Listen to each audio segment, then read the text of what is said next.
Oh, I love that game.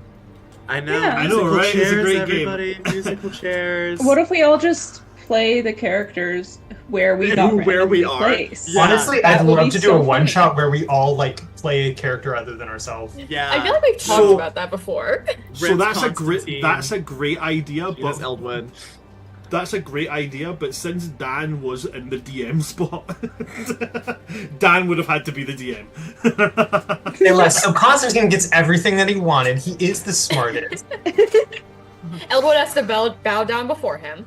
Yeah, for Oh, sure. would you look at that? Eldrin's wrong because the teacher said so. Hi there, everybody. Welcome to session 11 of Welcome to the Academy. I am, of course, your DM of Doom, Son of Asgard, or World Tree Quests here on Twitch and YouTube. And with me today, we've got my amazing, my lovely, my beautiful cast. We've got Charlie 182.0, we've got Gina Donahue, we've got Changeling Rogue, and we've got Just Dan. Now we get down to the nitty gritty of it. I do want to begin with just an update on things. You will notice that our lovely Ems, who plays Dia, has been absent from the campaign for a little bit. I'm very, very sad to confirm that Ems has decided that, because of workload and schedule and stuff, they just can't devote the time to the campaign that they believe it deserves. And we have came to an agreement that, or I say we've come to an agreement, Ems has let me know that it would be best for them if they could step away from the campaign. As always here at World Tree Quests, we have always said that real life comes first, and I will always say that real life comes first. While we are sad to see Dia go, we are glad that Ems is taking some time for themselves and looking after themselves. So Ems, we love you dearly. We are going to miss having you, but we are very, very glad that you're doing what is best for you. We love you dearly, and should anything happen that will bring you back, we will welcome you back with open arms. Moving on from that, we are going to go straight into our session. But first off, we need to quickly discuss last session. So, last session, guys, it was quite a short one. I did have to run away because I was in a game. But what happened last session? You gave the former Gravity Falls kids a puzzle that was just translating things and let us That run was with ciphers. it. You gave us ciphers. My favorite Rista thing was that, specifically went to be with the rich kids. my favorite thing is that you guys went into it with like there's got to be a puzzle, and it was just no, it's just match the symbol. I love that it ultimately came down to wordplay. Because once we figured out, like, what is the center of all, I'm like, oh god, magic, the core, the soul, the nucleus, but then I'm like, oh, hold on, you're overthinking this. And I honestly think it made so much sense for Eldwin to not only look over the slight cultural difference in spelling, and also to find the simplest answer, while Constantine was over there being like, big brain, Charlie on the chalk on the board, like, it's all connected, trying to figure it out. And I was like, oh, hell. That made so much Letter sense. L. Yeah. And Eldrin and Constantine had another truce this time because Over they fighting both the rich. hate the yeah. rich. I mean, what's to love? Sorry, Rista. How dare you? You're friends with me. You are friends with me. Listen, it's hatred that's bringing us together, okay? Yeah, Get no. over it. Not for Achillea. No, Achillea's being brought to people by, I can't tell if it's morbid curiosity or fascination. I'm pretty sure That's Achillea at this her, point is Why just, can't it be both? I'm pretty sure Achillea's just at this point just got a spinny wheel on their hand, and when they look at a person, they go spin. It landed on yes. Hi, friend. Spin lands on no. I don't know how I feel about you. It lands on no. Oh, would you look at that? No means we spin again. Spin. There is someone who Achillea does not like. I'll say that. Oh my god, I need to know. We met them last episode? It better not be me. I'm guessing it's Piero. Oh. Is it Pyero? Piero? It's not Pyero. Will you Who say else yes could- we guess correctly? Maybe. Do you feel threatened by the other druid with the mushroom staff? No. No, but Fine. Okay. I don't feel threatened. I don't feel threatened. I am the Achilles- danger. But you don't like her. Yeah, there's something about spores that are Oh. just weird. Oh wait, is it Aurora? Is it because what I already started didn't off, like Aurora. is it because what started Aurora. off as yay, mushroom goths, it's so cool. Since The Last of Us came out, it's turned into, oh my god, cordyceps. I think it's more so Achilles is just so used to like plants and herbs and such, and not anything closely resembling any undead or spores controlling things, and that's just unsettling. Yeah. It's a little uncanny valley. Mushrooms exist as an extant form of death. Yeah, no, I get it. On that happy note, we go to the beginning of today's session. Now, at the end of last session, we did have everybody kind of split and go their separate ways. Constantine, you did kind of leave fairly abruptly. And I understand there was a conversation that was wanting to be had. Yes. So I'm going to let you take it from there. So Constantine, I believe you said that were you making your way back to your dorm room? Yeah. Okay. You make your way back to your dorm room. Nobody's on your dorm floor, meaning that people are probably milling about in the corridors just before curfew gets called. You know, spend a bit of time with their friends before the final light gets called. So what do you want to do? I'll walk into my room. That was the last class of the day, right? Last class for the day. Classes always end roughly 2 hours before curfew. Curfew just means that you have to be inside your dorm, like your dorm's building. So. Well, I'll walk into my dorm. I'm gonna be honest, it's been a hot minute since I remember how I described my room looking.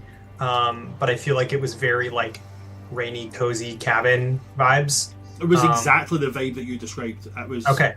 small, little, rainy, cozy cavern. Yeah. Cabin. So Constantine's gonna walk in. Question: Does the cabin come equipped with like just whatever we needed within reason?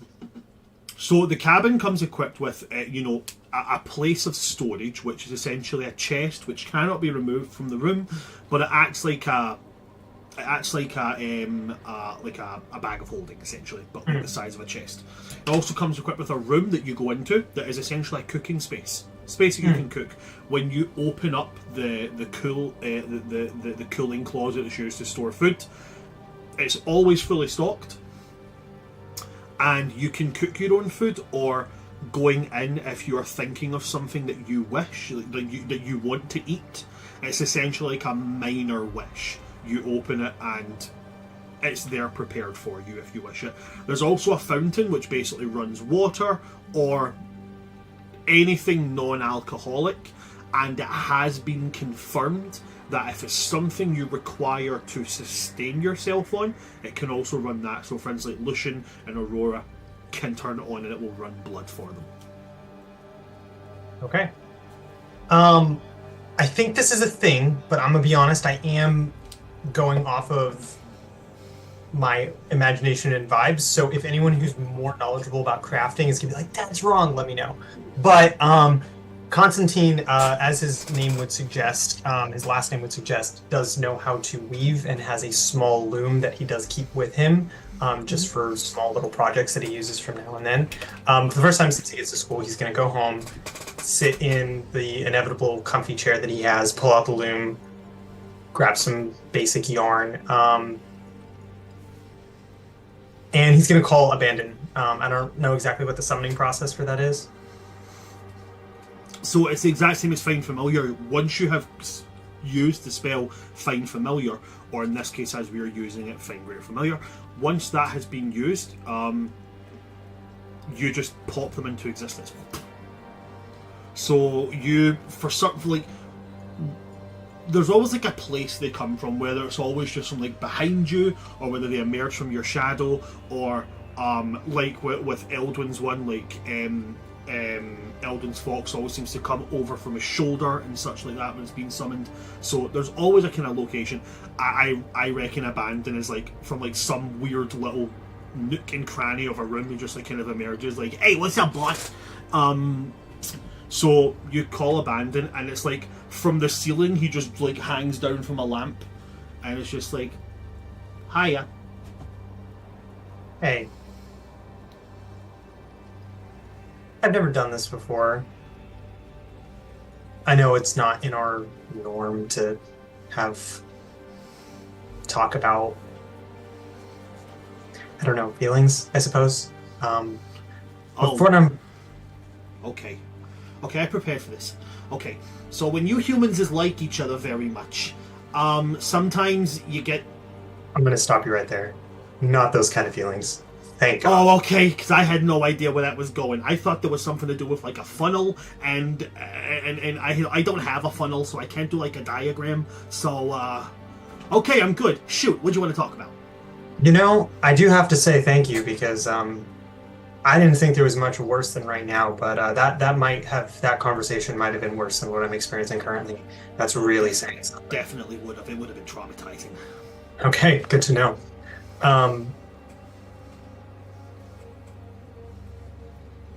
Have you ever felt like you were made to do one thing, and yet you can't? That what your purpose is, you seem to just either have completely misunderstood it, or be so incredibly inept that you can't accomplish it?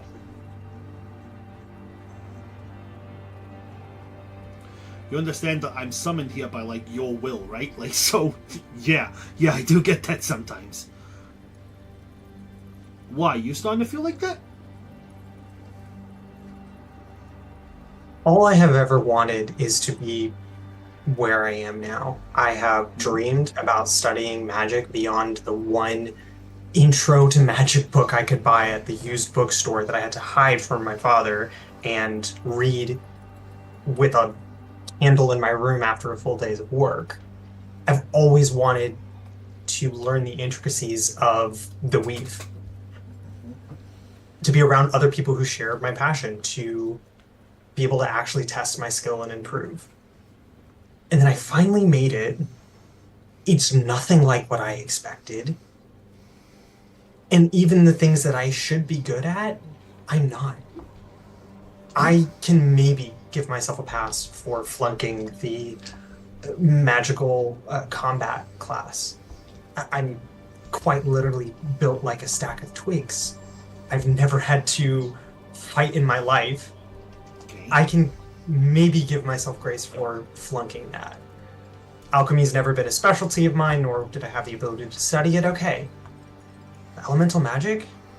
I wasn't even the top of my class. I was average.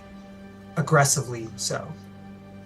And then, to top it off, as if I needed to be kicked while I was down, I find out that the one thing I thought that made me special, my intricate knowledge of modifying spells and changing weaves, something I've never seen a single person do, granted, I've been around a lot of spellcasters, I find out that there is an entire order of scribes who can do that exact same thing. Hundreds of people who can do the same thing. Yeah. And frankly, probably better. Well, I mean, of course they're going to do it better. They're like an entire order. They've, like, made their way through their studies and shit. And also, you're talking about hundreds of people. Like, hundreds, okay? So that's like... That's like a small number in comparison to, like, an entire, like, bunch of worlds all kind of smishmashed together. So maybe they have the benefit of collective study, but then what's my point here? Your point is that you over-excelled in, like, okay, think about it like this, okay? Imagine you're a garbage can. Oh, Okay. that's an easy imagination. No, run with me here, okay? Okay, just imagine it, right? You're a garbage can. And in the area that you're in, you got all the good garbage, okay? So you got like the half-eaten chicken, but it's still got half of the chicken there, and like you got the meat scraps, but it's like the good meat scraps with the fat trim and stuff. You got all the good garbage, right? All the raccoons come to you. Okay. But then your family, they move up sticks. They get like a massive upgrade and they go and move into another place. Okay? My family of garbage cans? No. The family that you are the garbage can for, right? Okay, sure. Okay, so then they move to like some big fancy highfalutin place, okay? And now you're a garbage can in an entire neighborhood of garbage cans that have your kind of garbage. High-end garbage. You're so used to being the best at everything where you are that now you've got to where that's meant to get you. And that is where the best of the best go. Now you gotta compete with other kids who've been just like you. They've been the best at everything they were good at. Now you're competing with the best. Like, what if I don't measure up? What if I'm only good in comparison to crappy garbage? There is a kid out there who won't go outside because he thinks the squirrels have got a vendetta against him. Okay, I think you're doing pretty fucking okay. I've thought of it that way. Yeah, you're not thinking it that way because you're thinking of yourself as a piece of garbage. I mean, I think garbage is okay, but I get that you don't, okay? You're thinking of yourself like a piece of garbage. And what you should be thinking of yourself as is a high competitor who is fighting with other people who have fought up from where you fought up from to get to where you are.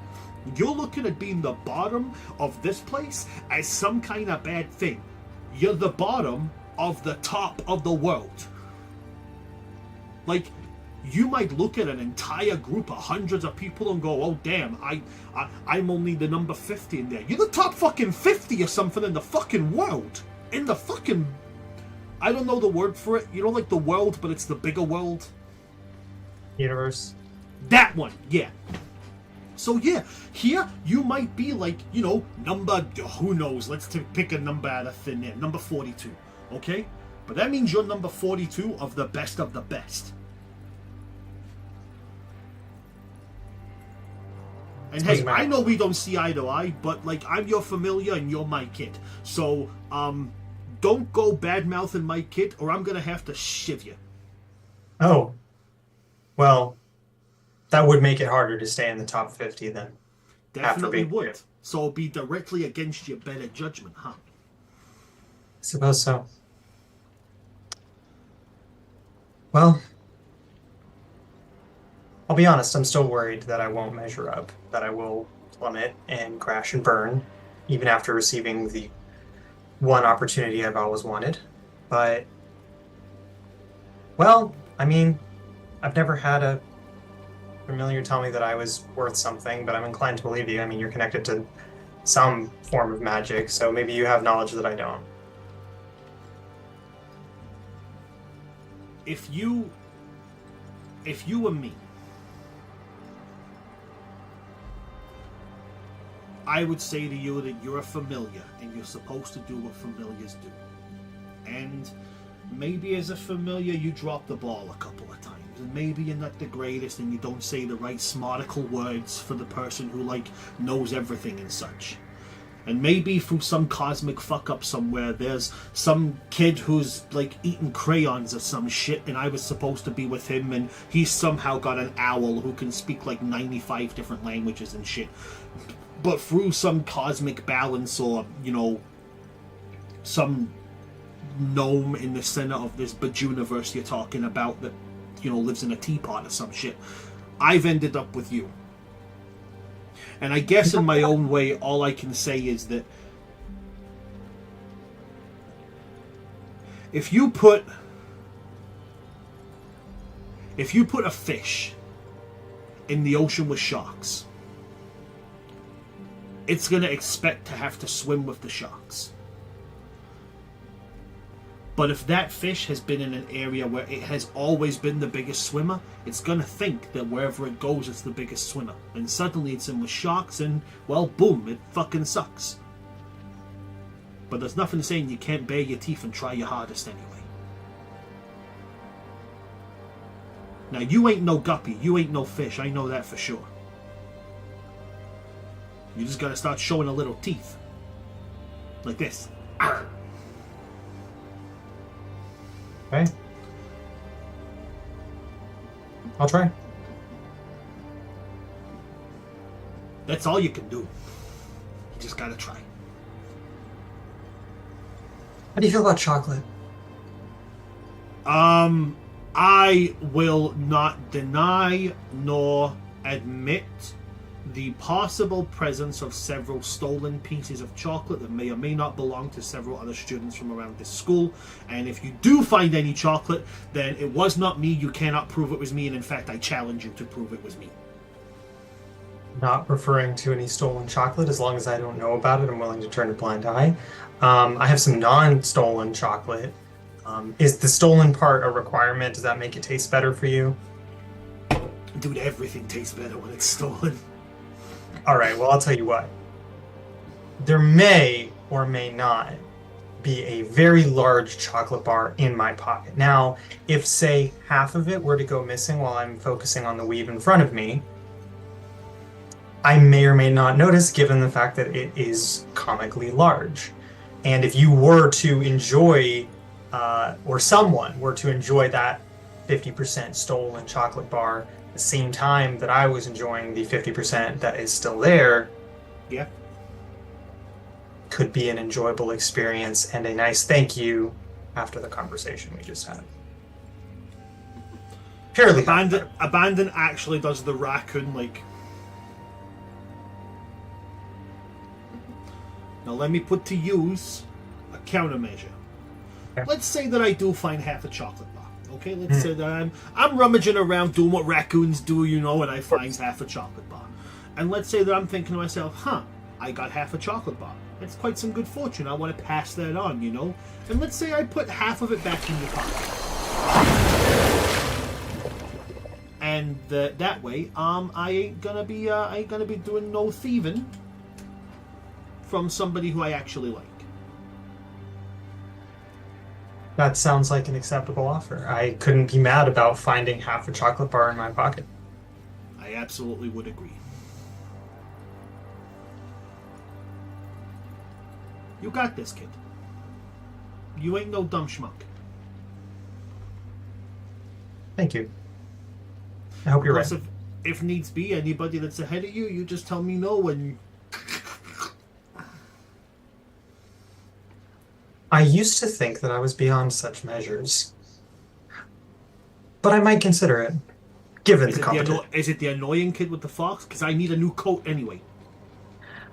No, believe it or not, I think he might not be at the top of my kill to get ahead list. I mean, he's maybe top 5. Maybe not 1, though. I mean it. You say the word.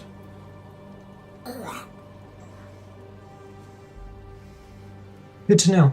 I'll keep it in mind.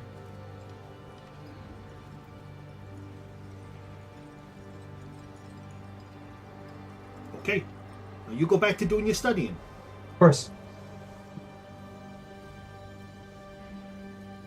And he will scurry off underneath your chair, and after a couple of seconds, you actively feel his hand basically doing the along your leg, looking for your pocket.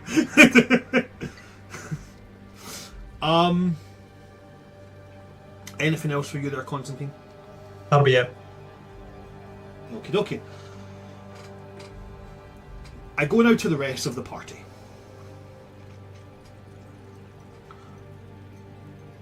If there's anything you would like to do, bear in mind, if you return to your dorms, you've got about an hour now until, you know, curfew and all that jazz. After that hour, if you're outside of your class, if you're outside of your dorm, sorry, you will be making stealth checks or anything like that to go anywhere. And if you get caught, there will be disciplinary actions taken. I go to the party. What would you like to do, guys?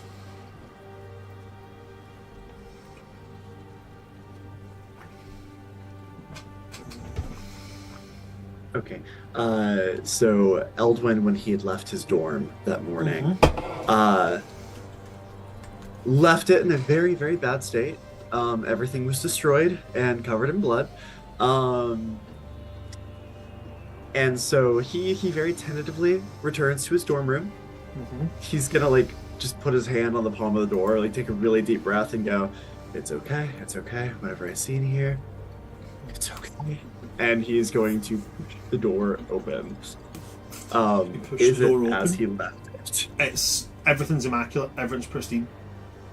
You could almost be forgiven, like, you know, because, like, you know, you go in and you go, oh, okay, all the school stuff, all the stuff that was in your room when it was created is fixed. But not only that, your personal belongings are also fixed. Things that are not bound to the school's magic.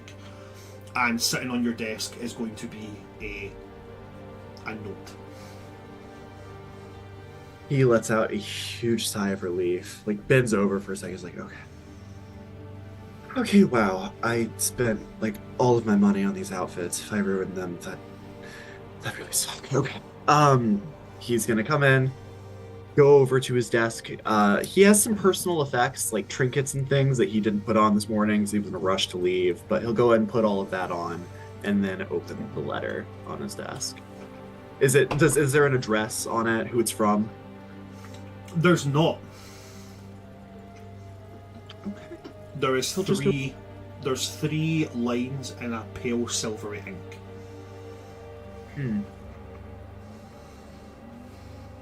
Okay, he'll open it up and see what it says. It's just a simple sentence. Okay. It just says, I've been there, and someone fixed it for me, so I fixed it for you. And then at the bottom of it just says, B.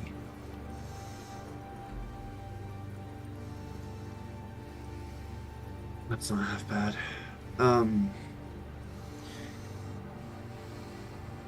This.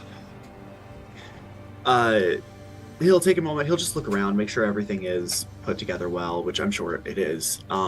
Everything. I mean, it's fairly easy to tell. It's probably been like the mending cantrip has been used. Mm-hmm. Just around. Yeah. I am having such a horrible brain fart right now because I cannot for the life of me, and I'm so embarrassed by this. Remember my familiar's name? Hold on. Excuse me a moment. Hold Surely on. I have it. Surely Renard. I have it. Renard. Is that what it is? Is it? I don't know. That's what I wrote down. That sounds right. You tell me. Yeah, no, I think it's Ran Renard. confirmation. What is it, Bernard sorry? sounds right. I'll go look. I remember it was some fancy pants. Yeah, no, Like, it was some name. yeah. I'm just looking back through the notes just now. Just bear with me a moment. Hold on, Eldwin. I have notes on all you people.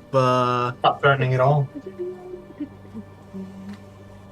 Oh god, Seriously, I wrote that he gets a familiar and I didn't write the name? This is embarrassing. It is Reynard. I remember that now. Right. Like, now that it's been said, it is Really? Reynard. Fucking page 1. Fucking page 1. Really? Yeah, it's Reynard. Now I've got to go all the fucking okay. back to... I am so embarrassed. Okay, so, yeah. We haven't Reynard. interacted with Renard in like real-time months. Yeah. It has been a while, but that still doesn't feel like an excuse to forget your own familiar. So anyway, Eldwin, who absolutely did not forget Reynard's name, is going to call for him. Like, just kind of hold his hand out behind his shoulder, and he'll feel, you know, Renard's paws, like, climb up, his head pass through his hand. And he will say, well, considering the way the day started, it could have been much worse. I agree. It could have been a hell of a lot worse.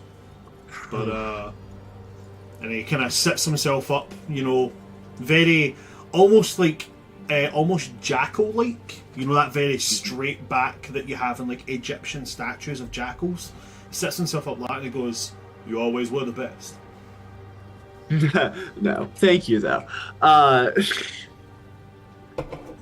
He takes a moment to kind of just sort through his artifacts, and he's like, okay, I'm going to ask you to make a few short trips for me. Do you think you can do that? And even advice, if you think you can give that. I can do one of those, certainly better than the others, but I will try my hardest at both. I went and visited the alchemy professor earlier, and Professor Zestella told me that her own partner's a lycanthrope, and that she's used to making the wolfsbane potion. She gave me the recipe, I looked over it. Hey, I don't have that kind of talent. I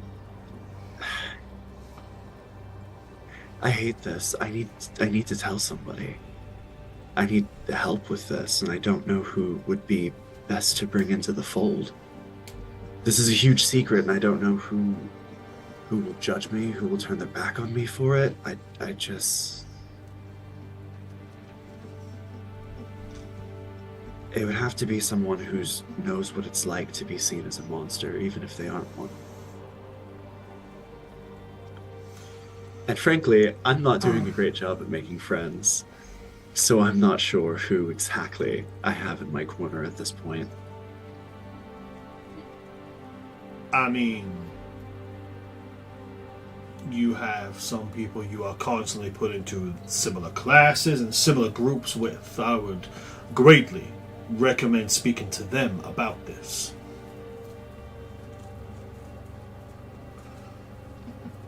It is very clear this school holds no prejudice against those who are marked by lycanthropy. The school itself doesn't. No.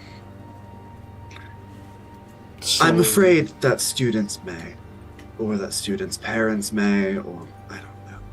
Maybe it's irrational, or maybe I just have trouble accepting it within myself, but regardless, I don't want to be defined by it.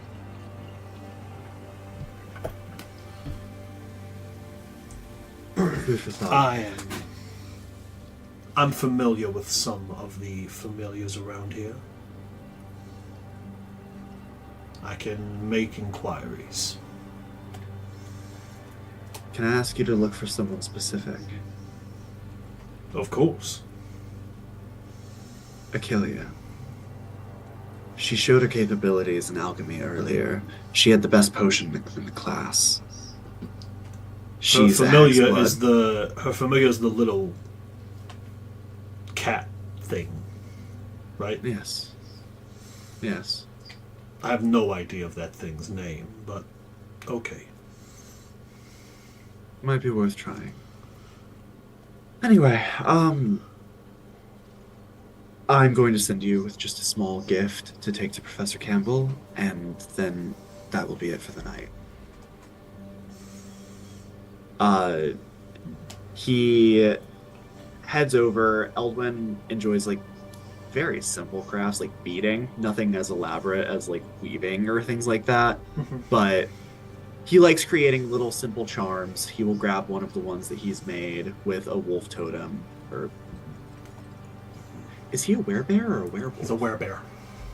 With a bear totem. And he will give that to Renard and say, thank you. Your services are appreciated as always.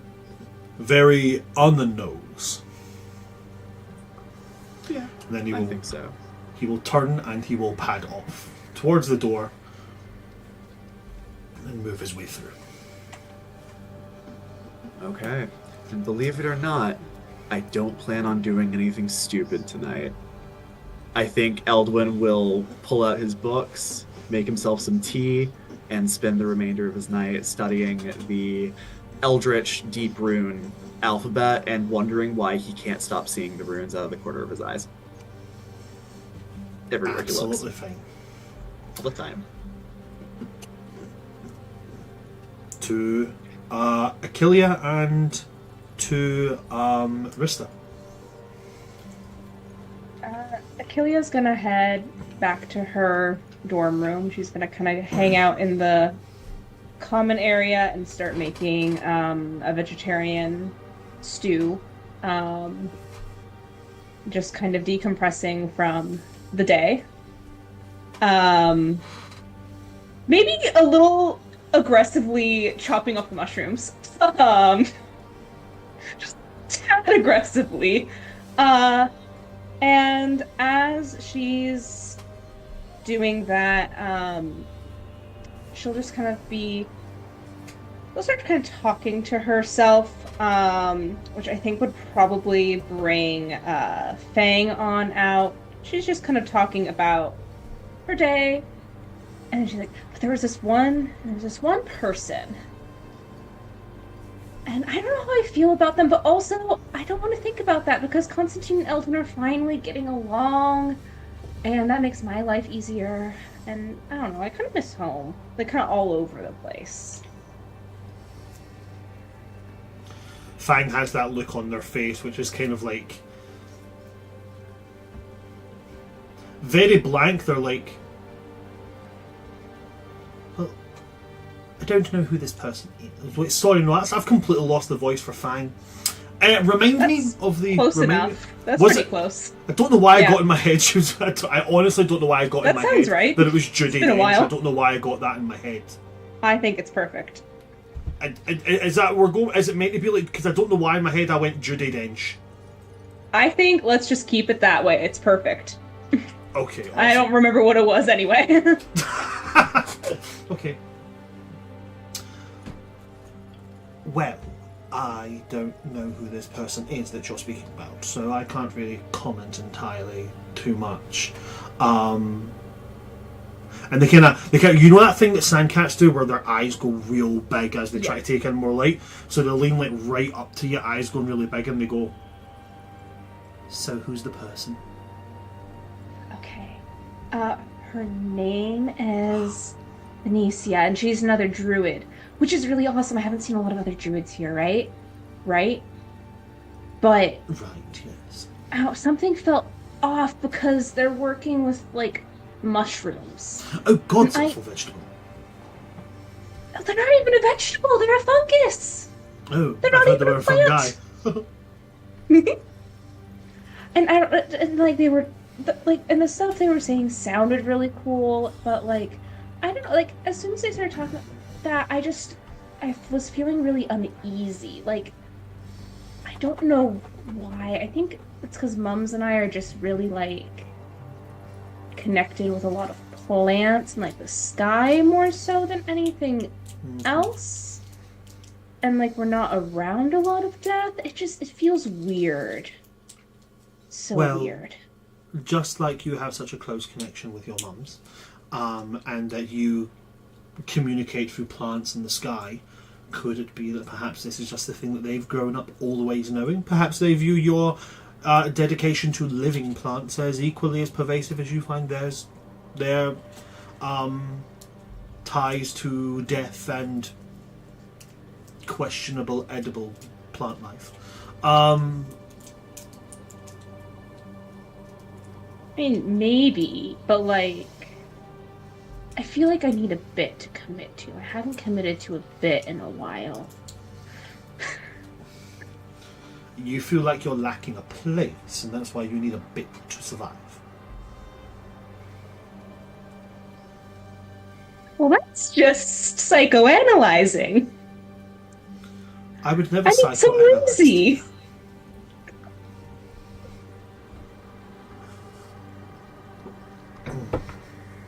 Well, if you like whimsy, how about tomorrow you wear a funny hat? You know hats don't fit well with my horns. I can't get anything. I would need, like, snaps. I don't have snaps. Well, then I'm out of ideas. I don't know what else promotes whimsy. Perhaps you could have a jaunty walk. I will find whimsy. I will find whimsy, and I will not immediately go to being distrustful of someone just because they use mushrooms.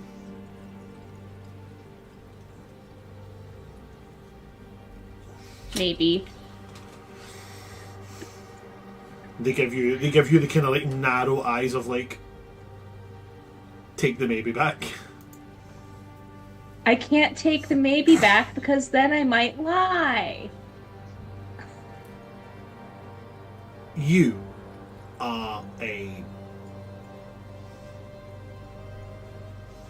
You are absolutely a wonder to behold. And you have to put up with me. I do, don't I? It's You do. frustrating, I won't lie. I don't have any more of those magic snacks. I'll have to write Mums and get some for you. Well, quite honestly, that's just not good enough. So no more bribery? I don't think I can do that. I don't think I can be bribed. Achilles starts giving Fang head scritches. And their ears do that thing that cats do where they just like go sideways. But sand cats have massive ears, so they're like this thing now looks like a stealth jet. And they immediately start like that deep set purring. This is why you put up with me. It's one of a few reasons. Uh-huh. I'm not gonna give you the vegetable stew, but I'll open up the fridge thing and just get some, like, salmon or tuna out and, like, set it in a little bowl for her. You open it up, and as you open it up, there's, in the cooling closet, there is, in fact, a whole side of salmon already cut up into portions. I put the entire thing in front of her. This will do for now. Very well. And then, as Achilles going to stay there for the rest of, then I set aside portions for all of her flatmates, should they choose to come out and get fresh dinner. And then after kind of sitting and eating and enjoying her meal, she'll head back into her dorm and like just into her room and study a bit. Okay.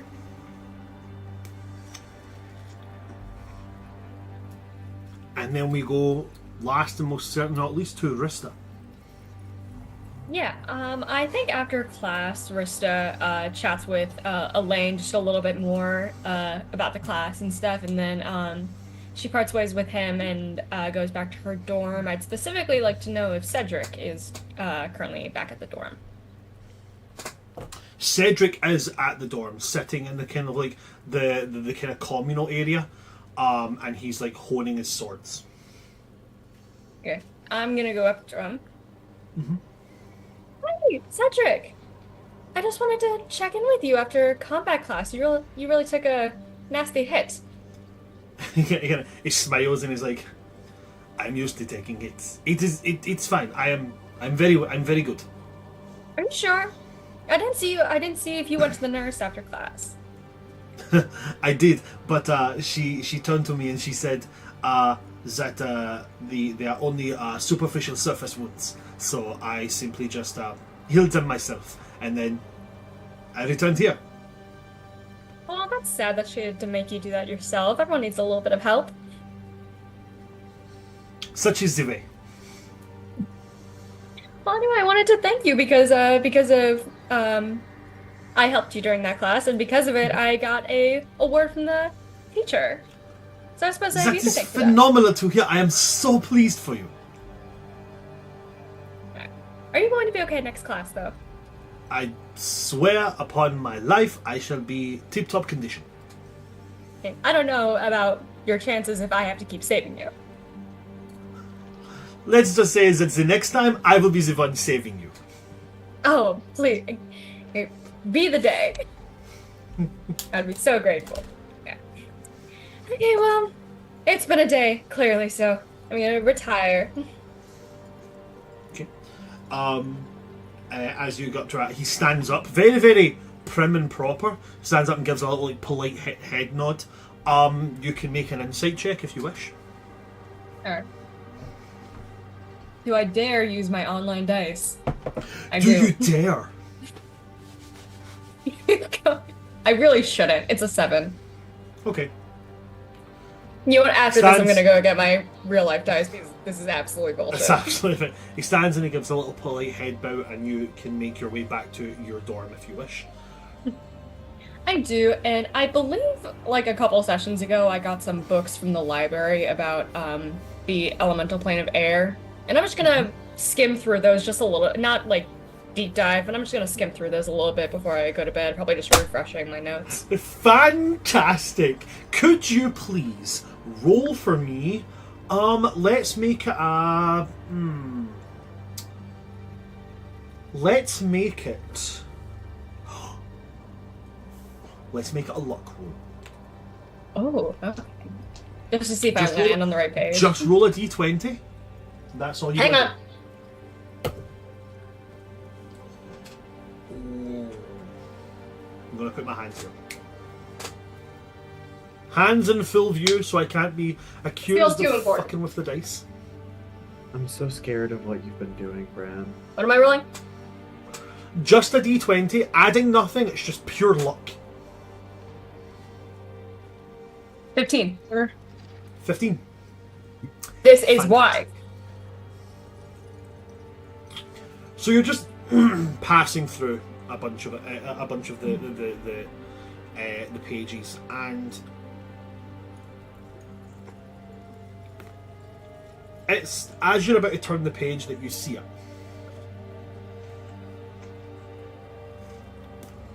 A group of Air Genasi.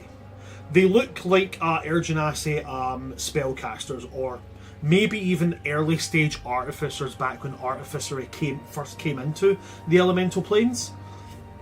But they stand with one kind of like of these spellcasters / scientists in the middle, holding an orb.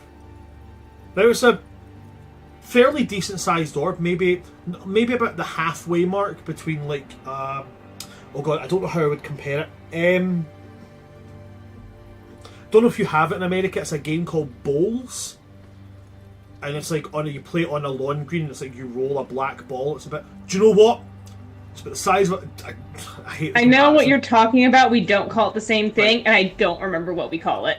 Okay, like lawn bowling. Uh. No, okay. If this was a game it's where the this size of one a might be a Pokeball. different color. It's the size of a Pokeball. Okay. And Gina just froze.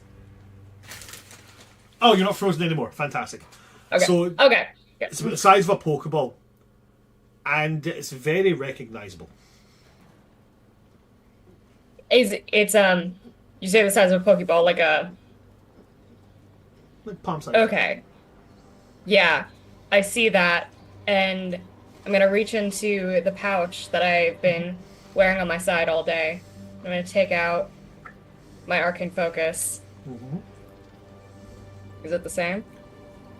They look the same. You don't know if it's the exact same one, but they look like they are the exact same thing. Does it say anything else specifically about the orb, like in the footnotes or anything? It does, yes. It mentions that the orb is an elemental conduction orb. Essentially, it would be used to bind elementals. Some could say it's like a battery. Some could say it's like a prison, and some could say it's like a containment sphere. There's many different ways you could address it, but essentially, what it states is that there is an elemental of some kind inside this orb. In the time that I've had this, have I been able to sense anything inside? Nope.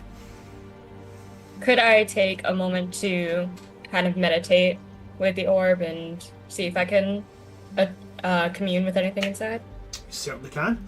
So you take a moment. Not commune, just observe. Okay. You take a moment, you sit and you look at the orb. And inside it, as much as it always is, it's like whirling twisters and storm clouds and such. Make me a perception check. 14. On a 14, you don't get what the shape is, but you see it's like a piece of the cloud, the whirling tempest inside here. It's almost like it takes a shape for a brief moment. Like a living storm cloud. Like a humanoid?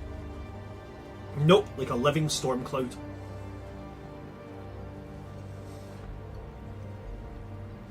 Okay. I'm going to put the orb back into the pouch on my side, readjusting it so it's even tighter on me. And when I go to bed, I am going to still have it tied onto me. And you go to sleep? Yes. The question I'll put out to all of you, I know it was brought up before session. A couple of sessions ago, you guys were brought to the attention about a mausoleum in the graveyard. And about a secret society that may or may not have once called it home. Is that something you want to do before, or something you want to leave until after we do our little time skip? I'm down to do it the very next day. Are I think you? after, Okay. I'm good for whatever, but I'm kind of leaning towards after too. Yeah, Okay. it kind of feels reasonable that, like, that happened to us, but then all of the other stuff happened, and we all got swept up in our own personal Like the stuff. same thing happened where it's like, oh, we can't today, can't do this, we're busy. No, exactly, Yeah. right? I Yeah. feel like that would have been the case for Eldwin specifically, but if the I party also feels like we would have, that's cool. I also feel like maybe not investigating that at level 2 would be a wise decision. I second that. I I think think we could- after would probably be, or I guess third that. I think after We can take it. That is very Yeah. fair. can't I'm down take for it. He can't Okay. take it. I Yeah, think we no. can do it. So yeah, I guess we'll do this after and just have the time skip come in. Sounds good.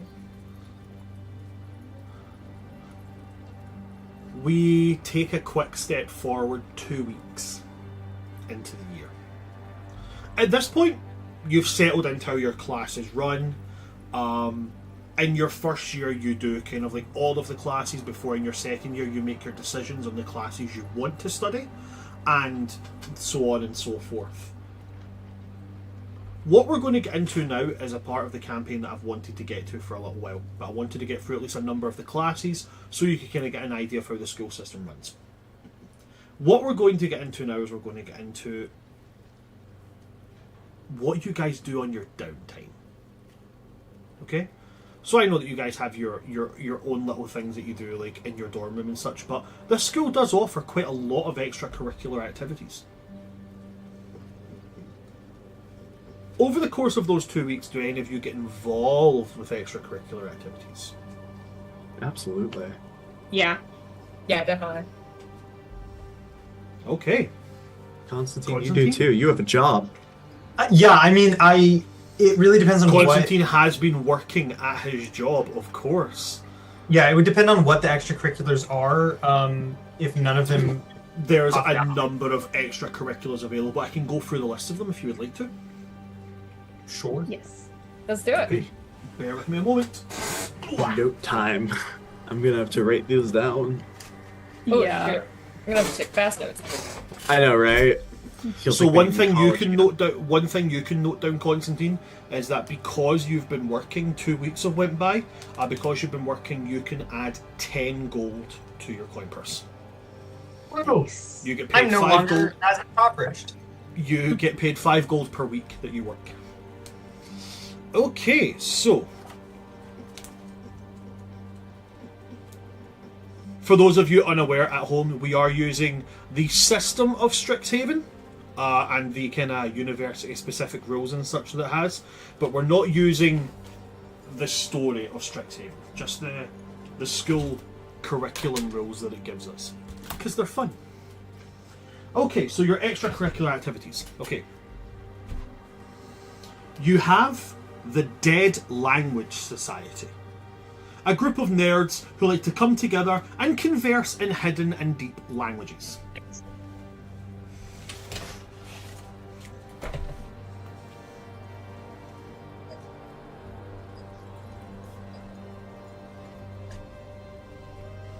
you have the Society of Fine Art.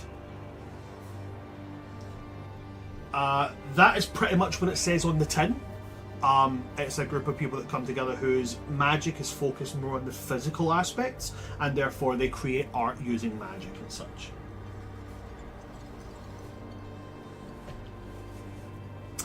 Every single school, whether real or fictional, has one. There's the chess club. But it's the Dragon Chess Club.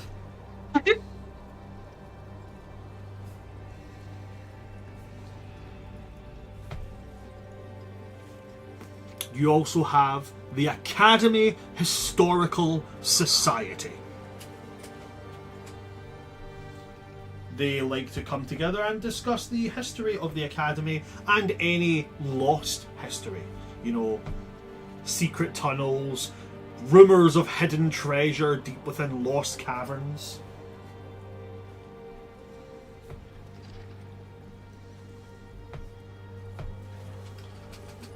You have the Fantastic Gardeners Club.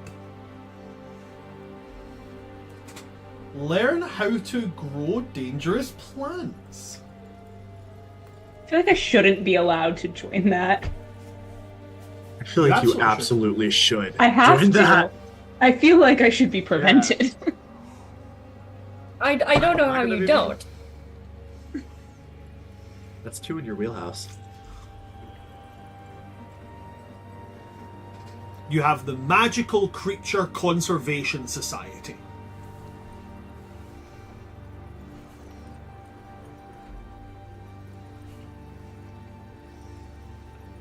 Again, does what it says in the tin. You go into the Forbidden Forest, you look for magical creatures and you study them, or if there are endangered ones, you work on their habitat so that it becomes more hospitable and such.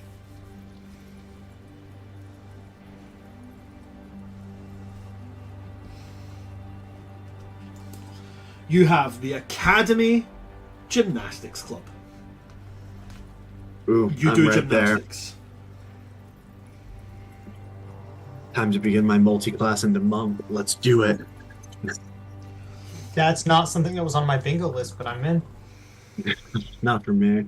I have multi-class bard, if anything. Yeah, you have the Vicious Mockery on lock. Yeah, actually. Wow. You have the Academy Melee Ball team. I'm sorry, what was that last? Don't tell me that you invented your own version of Quidditch. No, I didn't. This was invented by somebody on TikTok ages ago. I like have- way, I have it. I have that. way fact, back yeah. at the beginning of like the TikTok Heroes Guild, and I backed it on Kickstarter. So I have all the rules of it right here, Wow. and it is essentially, it's just Quidditch but much more violently, and it's not on broomsticks. And Yeah. the ball blows up.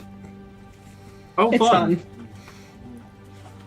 But yep, I was one of the people who backed it, as well as one of the playtesters. Yep, there I am, right there. I'm on both numbers. Yep. Does that shock you ever to see your name in like published materials? It actually Yeah. really fucking does, like all the time. I'm like right there. Son of Asgard. No way. That's not I'm gonna. trying to see if I can focus, find but myself in, I even see though it. I could just Control F on the PDF file I got on my computer. But yeah. Oh, I found you. Yeah, I'm right there. There I am. Angelic That's Road. me. There it is. Yeah. That's crazy. And there's some other World Tree Quest alumni here. Look, we got Abigail the Nerd. Awesome. Why Oh, don't you the go through this fates whole of thing and see? strings. I know, Yeah. right? Fate that bind us together. But anyway, yep. Oh, and of course, at the very top, we can't do it without mentioning one of the first people that ever was in anything to do with World Tree Quest. Of course, we got the one and the only. We got Alec the Bard, right there too. Yep. Nerd. So yeah, there's the Academy Melee Ball team.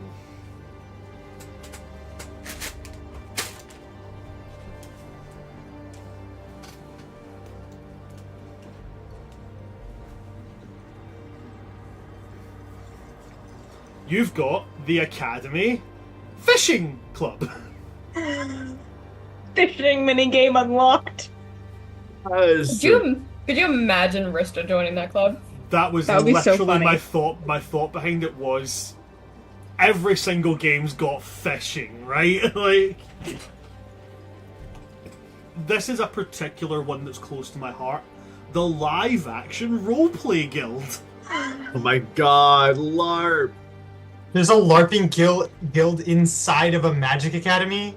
That's wonderful. What do they What want to rate? roleplay? They live in a magical world. No, they roleplay not having magic. Yeah. It's crazy. Them, They like, doing their- cosplay our world. Have you guys never heard of the amazing, fantastic game called Streets and Stockbrokers? I have heard of it. Have you ever Oh, heard I of think this I've heard that incredible one. Is game that called one where- Monopoly? Have you ever heard of this really, really amazing game called Anecdotes and Accountants? I have heard that one as well. You ever heard of Bunkers and Badasses? Hey, I've heard of that one. Tiny Tina's Yeah. one come through. Okay. After that, you have the Mage Tower Cheer Squad. Oh, that's me. But I'm actually going to rename that one. If you just give me a moment, I'm just going to call that the Cheer Squad, okay? Because there's lots of other teams. Oh, is that one of the houses? Sorry? Is Mage Tower one of the houses? No, Mage Tower is one of the sports that can be played. So I've split them into two. You've got the Cheer Squad, then I'm going to put the Mage Tower Squad. What are they? So Mage Tower is a game that is played in teams, and it's you have each team has like a large funnel with a horn at the end of it, and you cast spells towards it, and you have to get a certain number of spells into it to score a certain number of points, while your enemies try to block your spells and also put spells into your net as well. Interesting. Okay. Whereas Melee Ball is beat people up and don't let them have the ball, score through a hoop, and if the ball glows red, get the ball towards the enemy so it blows up on them. Yeah. Okay. That's interesting. There's not that many left, I promise you. You now have the Play Actors Drama Guild. Oh my god. Like, that has Arissa's name all over it. It does, actually. Although, is there a dancing team? Because, like... I'm waiting for the dancing team because if there's not The one, closest then I one, think the closest one to she'll that have would to be go. Cheer Squad. Excuse me. Literally cheerleader. Mm-mm. Come join the orchestra, Arista. We'll find a place for you. You can then you dance at the have- front while we Are play. you giving me an invitation? You have. Eldman might. This is my favourite one. I've taken this straight out of the Strixhaven book because I love it so much. Now you have the Academy Iron Lifters Society. It's the Hell Gym yeah. Bros. It's the Gym Bros. That's Constantine right there. Oh yeah, you know I'm a gym rat through and through. Uh-huh. Oh yeah, he's the Honestly, water boy. I would love for like Constantine to go through a tough breakup, and then like we have like a 2-year skip, and he's like the nerd, but also he's just absolutely shredded now. He's just fucking It would jacked. suit him so Yeah. well. Now, you know you're going to have one. It's fantastic to have it. If you've got a chess club, you've got to have an academy orchestra. Ah. Mm-hmm. Eldwin has already signed up for that.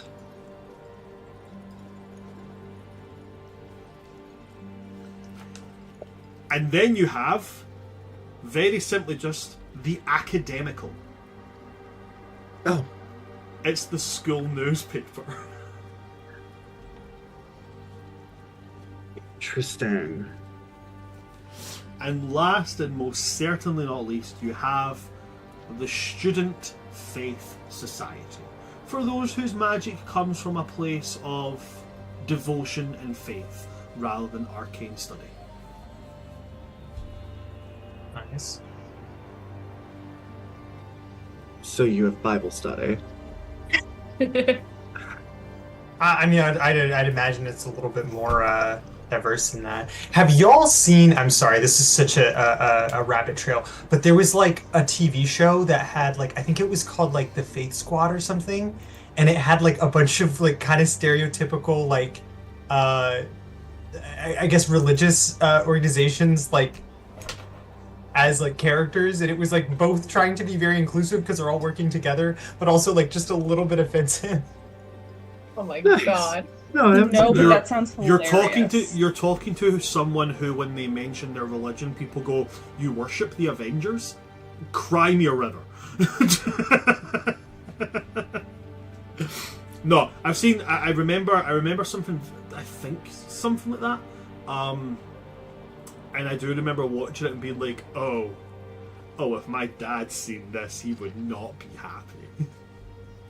Oh, that was it was God's Gang. Yeah, it was. Gang. It was really interesting. I saw just the cover and I was like, I don't know how to feel about this. I feel like they were trying and they were accidentally a little. I remember. Hold on, I need to see it. I remember a religious cartoon, and I can't remember the name of the thing it was based on. There was a cartoon that was based on descendants of the Greek gods, right? Direct. Oh my descendants god, of them.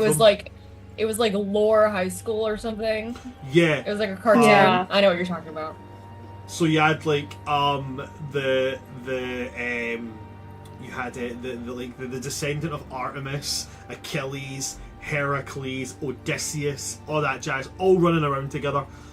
And then I remember there was like a religious version of it, and it was like the descendants of Samson and Joseph and shit. And it was like the girl who was descended from Samson had like really long hair, and she was like really buff and really strong. And then like the guy who was descended from Joseph could just like invade your dreams.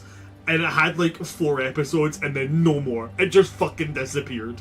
And I was like, there's a fucking reason. There's a fucking reason. There was a reason. I was like, it was like, you know, like in Power Rangers, you always had one season of Power Rangers before you got the Secret Ranger. Yeah. You had like one series of Mighty Morphin, then you got the White Ranger, and I was like, oh my god, how long before the Secret Ranger gets revealed and it's just Jesus? Okay, I found the character names. I'm not gonna say them in stream because I'm gonna be honest, they could be like crossing a line, and I don't want to. So I'm just gonna send it and let. I just looked at read the it. poster, and that alone was like, oh my god. It was a choice. Anyway, sorry, random tangent, but it just reminded me of that. I'm gonna look at. I want to see. Wow. And the choices that were made. Like I really like Crisscross. Chris Cross goes. I agree. That's Chris Cross goes one. hard. The third one will is be honest, completely sending me. No, Oh my that one has- fucking god! I forgot this so much. Pardon me. Yeah, I'm gonna be honest. That's beyond. Taekwondo is a real stretch, given that Taekwondo is a Korean martial art. Like, ah. Yeah, bad. Oh my god. So I take it none of us are joining the Student Faith Society. I don't think so. Is anything like this? No. No. Suddenly So- really happy I didn't decide to play a cleric. So here's how they work, okay? They offer a slight mechanical advantage in the game depending on what you do, but realistically they're mostly RP, okay? Each of them will have somebody who's attached to the club who attends the club. Maybe they'll have 2. For every club you attend, you will have a student dice. Okay? This is a D4 you can add to certain ability checks. You can do 2 extracurriculars, or you can work 1 job and 1 extracurricular. Okay. I Okay. was wondering. What are the jobs?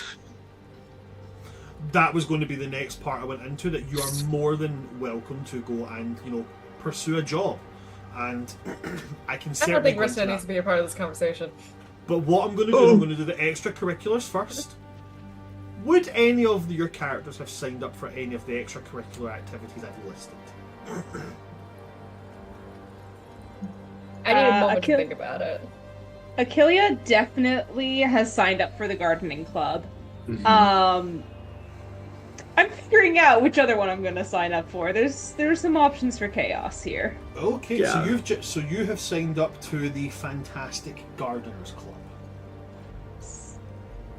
Okay, cool. Eldwin went and auditioned for the orchestra a few sessions back at this point. So he's going to be doing that, but he's going to save his other slot for a job. Okay, so the orchestra for you, yeah? Yes. Okay.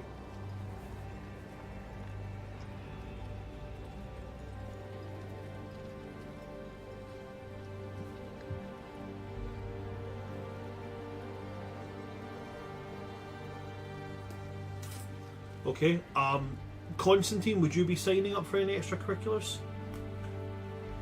I'm thinking about it. Give me like 2 minutes.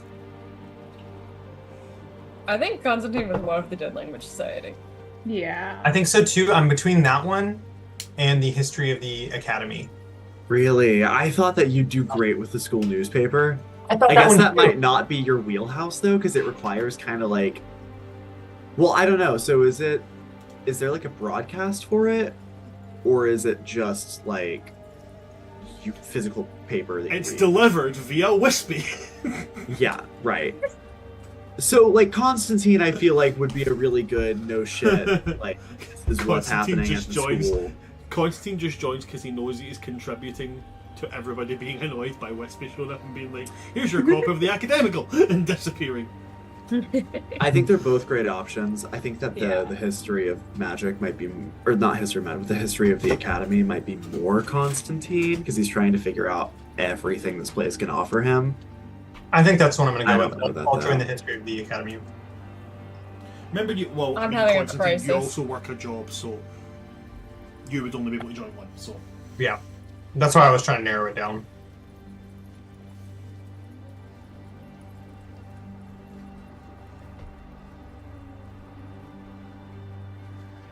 I'll put this out here. I've put it in our chat already, but Yeah. the two I'm really debating for to commit to a good bit is either the LARP club or the Play Actors Drama Guild. I think that I love the theater aesthetic, but also I Yes. My whole 10 love charisma to see theater to would see be a so funny. to see Achillia LARPing. I know that would be so funny. I don't know, like you've got green skin and you're going into theater. Like, okay, Alphaba, Elika's got some competition. That's Like, true. I also feel like I that, don't that one know. I think is just a really good bit to commit to and will likely cycle throughout the years of the academy, I think. So Dude, I'll I would start out love- with I'll start out with the thespians. I would love to go see Achillia in a play. She'd kill So it. I had a picture in What's my her dream brain role? I can't of picture. like Achillia in like a Shakespeare production. Oh yes, And I was like, you know what, I immediately have to thinking- do this. she would definitely kill plays over musicals. No, cast Achillia in a musical Achillia would be not good. Cast Achillia as all three of the fates from that. Yeah, yeah. And then with that, you could just do mirror image. Yeah, Just no, have exactly. three They just have three, yeah, and it's like, ooh, that's so good. I'll put this out there too. I'm also wondering if I'm designed between three. One of them is the cheer squad, but at the same time, I'm personally having a crisis because the idea of playing a cheerleader is just sending me You'll into a bit of a definitely gag be, you'll reflex. definitely be leaning into the mean girl aesthetic. Like, I that's your know I choice. would be, and I know that, and I know it'd be perfect. I think that Rista would absolutely do it if Aurora was doing it too. Oh, that's a good point. But there's no way that she is. Aurora would never be a cheerleader. Aurora would never. oh no, I Fran wouldn't. smiles. Oh no, I wouldn't. I mean, I would, but I won't. I love her so much. She's so funny. I The way love she Aurora. talks is We haven't sexy. seen her in a minute. Oh no, we're not talking about Aurora. No, we're talking about Lucy Darling. She's Lucy a comedian. Darling. I'm so She's sorry. like- she's Who like the hell is comedian. Lucy Darling? Oh my god, right. Look her she's up. like She's- she does like a transatlantic magic and comedy thing. on TikTok. I'll send you the video. About cocktails, And usually. she does this thing where she picks up a bag and she's like, she turns upside down by accident and a bit of paper falls on. She goes, "Oh no! Oh no! Oh no!" And she can't bend over and She get can't it. bend She, over like, to get looks up. at someone She's in the like, audience. "Help!" And this, she goes, "Help, Chris!" And this guy called Chris gets up from the crowd and picks her up, and he gives it to her, and she goes, and drops it again, and she goes, "Oh no! It's all the way over here, Chris." And he goes and gets it, and then a second time he goes and sits down, and she does that, and one time goes, "Oh no, I wouldn't." Oh, okay, I have would, no but I idea what won't. the original material is. This is giving Stepford Wives. No, it's so good. You have to check It's it out. so good. I will for sure. It's absolutely a character. It's not what she actually is like. It's her. Oh it's a yeah, of character. course. But it's fucking amazing. And have you seen the bit where she meets Chris and she's like, "You're an environmental restorationist, so you didn't think I knew what either of those words meant." She goes, "Chris, darling, what do you do?" And he goes, "A lot." It's She goes, complicated. It's hard he to goes, explain. It's hard to explain. She goes, "Is it because it's illegal?" Right. Are you doing So something illegal, Chris? He then says it's hard. He then says, like, you know, I do a lot of things, and she goes, "Are they legal?" And then Are they he ends legal up saying, things? he ends up saying, he's like, "What is it he does again?" So first, she says, "Here, explain it to me like I'm a smart person. Explain it to me like I'm a man, okay?" And he's like, "I'm an environmental restorationist," and she's like, "Environmental restorationist. So you thought that I didn't know what either of those words meant?" She glares at him, walks across the stage, looks out at the audience, and goes, "I don't care for Chris." And it's just so good. It's I so can't good. do it justice, but please watch. Oh, I'm definitely gonna watch this later. I'll send it into the group during the break. Yeah. Anyway, clubs. Rista cheerleader would be so Mean Girls of you. What I else? know, are you it'd be thinking? so on brand for me. I feel like I have to. What Do else it. would Rista maybe be Commit. called to? Like, is there any other clubs? I that- was looking actually at the Academy Historical Society. Oh. Yeah. If not for anything, Wizards just because- Unite. I promise I'm not following Constantine. It would just be nice if we had a club together.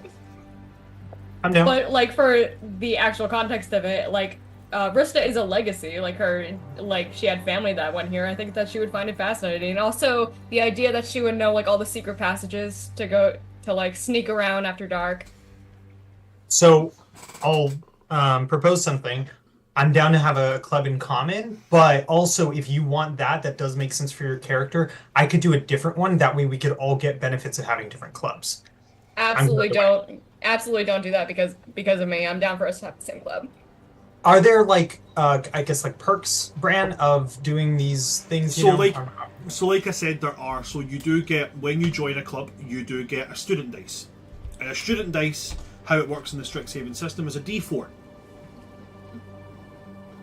Now, the number of D4s that you have is like a pool, and you can use them every day for any roles that they are suitable for. So, for instance, you join the Academy Historical Society, okay? So you gain a D4 that can be used for Arcana or History checks. So, say for talking, you make an Arcana check, you go, "Oh, I'm not sure about that. I'm going to use my student dice for this," and then you roll it. You get a +4. Okay. You've used that dice, you get it back after a long rest. Okay, sure. It's like having a permanent bless that is only used for certain ability checks, and each of the clubs gives you different ones. They don't always make a ton of sense, but it's always enough that they make, you know, it makes a little bit of sense as to why they're there. And how do you get more student dice? Is it just So you longer participation in the club? So within the club, you only get one for joining it, but you do get a pool of student dice, which is for any ability check, and you get them by passing tests. Okay. Okay, so Rista is going to join the Cheer Squad and the Academy Historical Society. So you're doing 2 straight off the bat? Yeah. Okay, cool. So, cheer club, cool. Because Wow. I'm back in high school. Wow, Gina. She's a cheerleader. Do you want to? Hey, Charlie. Do you want to know a Hey, secret? hey. Do you want to know a secret? Yeah, I used to I be a wanna know. cheerleader. Don't. That makes sense. Oh. That makes sense as such a read. I did hate it though. I did really hate it. That No, also I get makes it. a lot of sense. Yeah. Like I can see you getting like really excited to do like a lot of the stuff and then hating the environment. Hmm. So I'm going to read out to you what you I get. your hated student all dice of my in. team members. I'll read out to you what you get your student dice in. Okay? So Eldwin, Fantastic. Eldwin, you said you were joining the band, yeah?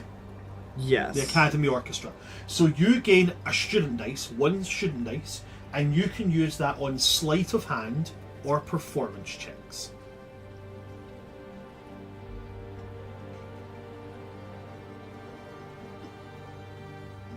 One of those is gonna get problematic really quick.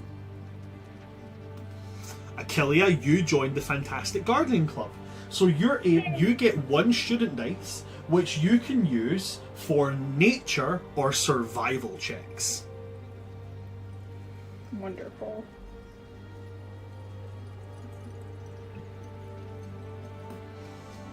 Constantine and Rista, you guys joined the Academy Historical Society. So you both gain a student dice, a D4, which you can use for Arcana or History checks. And Rista, you having joined 2 extracurriculars, you will gain another separate student dice, okay? And that will be in where did I just put it down? That will be in performance and persuasion. And Achillea, I just remembered that you also joined a second one, so you joined the Play Actors Guild, yeah? Yeah. From the Play Actors Guild, you'll get another student dice, which can be used for deception or performance. Huzzah. Wonderful. Deception. Ooh. That'll be Disgrace. interesting. Can Evil Faye is make- plain as the scar on his face. Sorry. Can Faye make deception checks? Because they can't lie outright, but that doesn't mean they can't. So, Achillea is not Wordplay. technically bound by the Fae's laws. Achilles just doesn't like lying. That's real. And I've committed to a bit of her overplaying the bounds to Fae laws to Sure. freak That's out not other bad. students for funsies. That's Good. good. And to be completely fair, even if she couldn't lie, like you don't have to lie to deceive people. Exactly. true. That's You No, can I miss There, the would. rat. there are lots of Wouldn't. omission. There's wordplay. I mean, I would, riddles. but I won't. Yeah. So everybody's got their clubs? Yeah. Cool. Now we move on to the fun part. Work is not the fun part. Jobs. Now, Achillea and Achillea, Constantine, and Rista, you guys are sadly exempt from being able to get a job because you have 2 extracurriculars. You guys can't work. no. So, Eldwin! Hi! Run me down the list real quick. I'm doing good. We can get this. Actually, time? he likes making coffee. He has a bunch of coffee machines in his You wanna room. be a Like, he barista? makes people drinks. I am a barista. That's what I do. Like, yeah, Eldwin might go for that, but I want to hear the other options. So. Okay, so there is the jobs within the library. Now, the jobs do scale up. Okay, so they start as just a shelf stacker, similar to what Constantine is doing. If books get returned, you put them back on the shelves. That's what you do. Okay? Simple enough. So, I give you the entry level positions. Okay?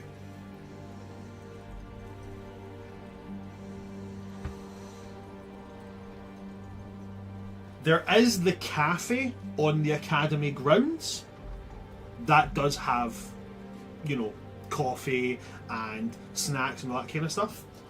There are 2 entry level positions you can go for there. Okay. One of them is barista, one of them is server. Okay.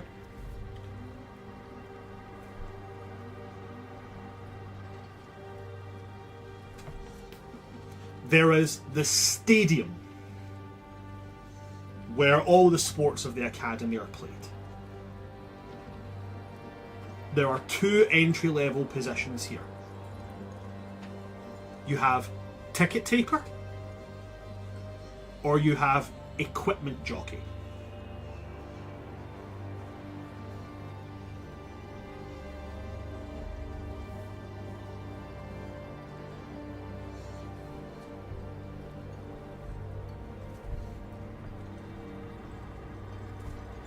You have the Magi-Zoology pens. You all know where I'm going with this if you've ever been around horses. You're a mucker. You muck out the pens.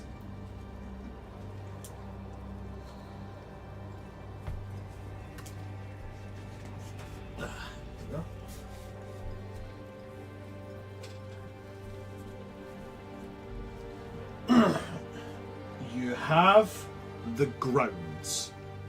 And very simple, you're a trash picker. You pick up trash.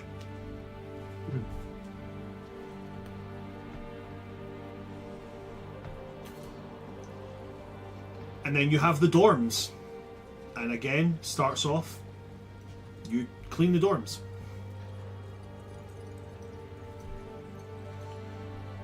And last and most certainly not least, you have the Academy Amphitheatre. And here you have 2 entry-level positions here. One is stage crew. The other, you're a ticket taker.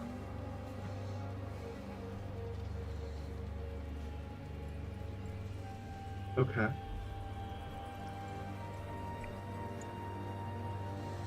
So I feel like stage crew might be needed simultaneously to when he's needed. I love tech, but like if he's in the orchestra, then he needs tech.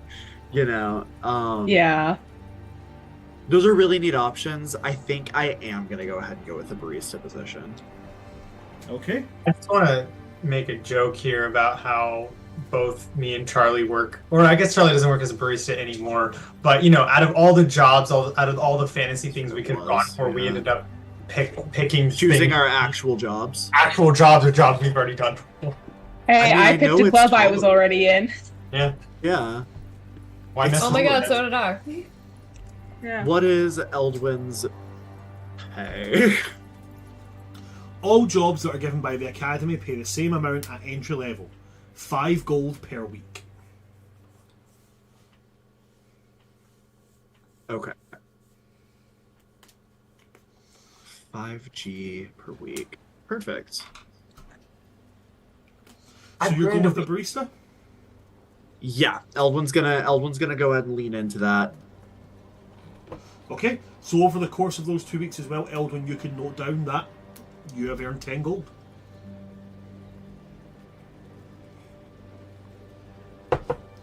So we all have extracurriculars, we all have our jobs. And would you look at that, we've still got half an hour before our break. Isn't it wonderful? Yes. So good. So, 2 weeks pass, and in 2 weeks you've formed friendships, you've gained jobs, you've joined extracurricular groups, and you now know your way around the place fairly easily. You're used to how to get to certain places, you're used to which teachers are good, which teachers aren't, which teachers are stern, which teachers are easy to play the emotional card. Oh, I can't give you that because you see the plants I'm doing for our herbology class, they ate my homework. You know, you learn which ones are cool, which ones aren't, which ones are kind of helpful and which ones aren't. Not only that, you get a better sense of the cliques and where they've formed. For talking's sake, we have the Mean Girls Club. That's my little name for the, you know, the highfalutin types. And then you've got obviously the as we pointed out, the gym bros, the kind of the larger ones who stick around each other because, you know, they don't accidentally turn around and break their friend.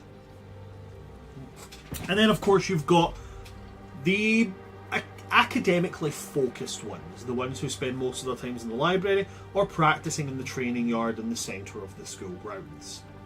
You learn how the place works. You maybe pick up your own specific routes. Maybe you're one of those nerdy kids that definitely do not have long hair, a beard and glasses now, who had a map of the quickest way to get from one class to another. Hi, 14-year-old me, I'm really sorry. I had a map of the quickest routes to get to my classes from other classes. I was a fucking nerd, man.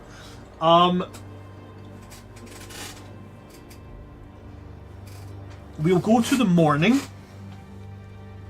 of the first day of your third week.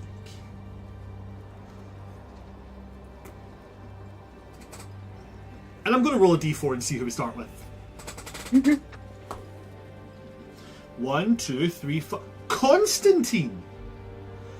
Constantine, I am going to do something fairly simple here. You are a wizard, yes? So your spellcasting modifier would be intelligence. Correct. I would like you to make me a roll, an intelligence roll, with proficiency. Okay.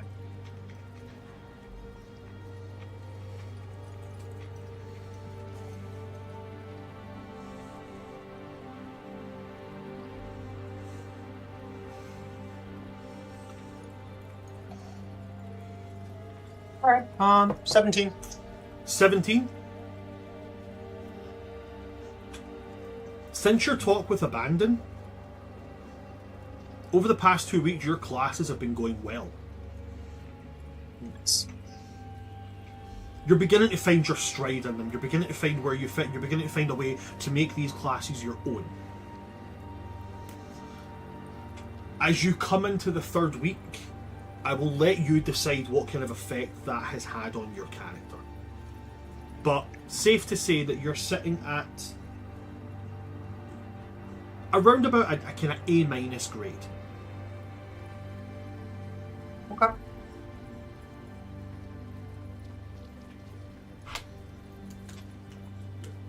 I would say at that, there's definitely still some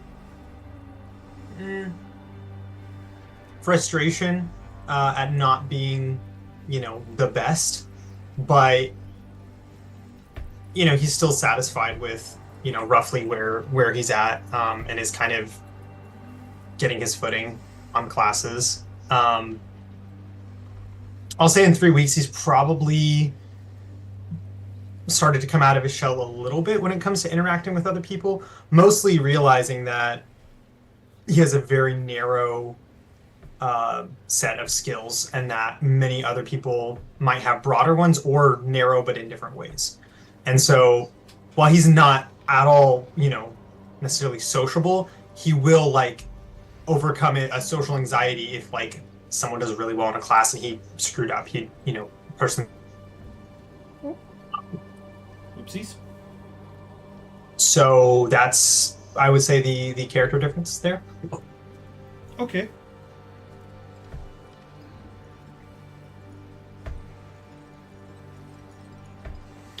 Okay. The beginning of your first day of your third week.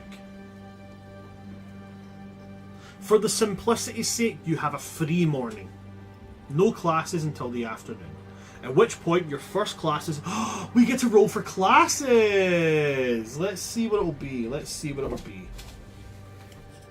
We are just going to do randomly defined classes this time, because let's just see how it goes.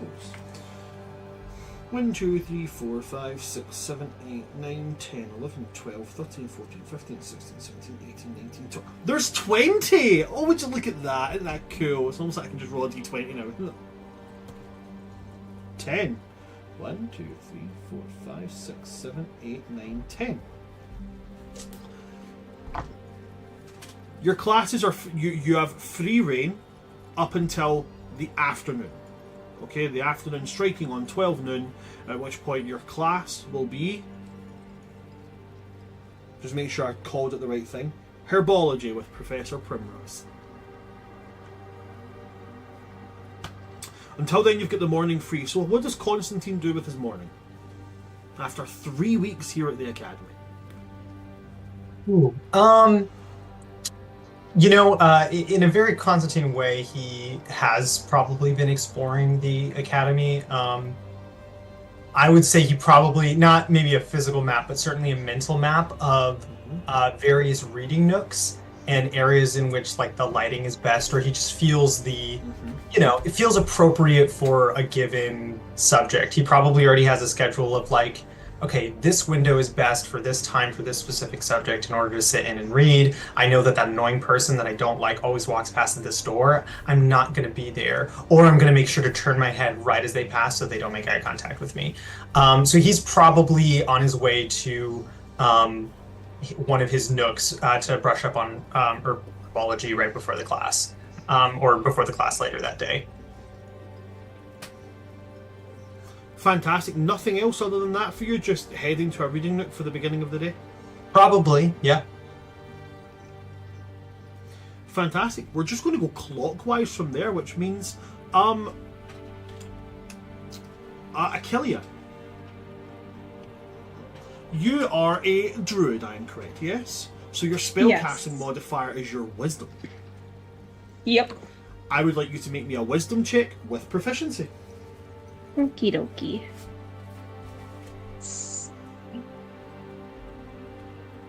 Okay, that's not horrible, but definitely could be better. I know how to do math. That's 15. On a 15, Yeah, Achillia, 15.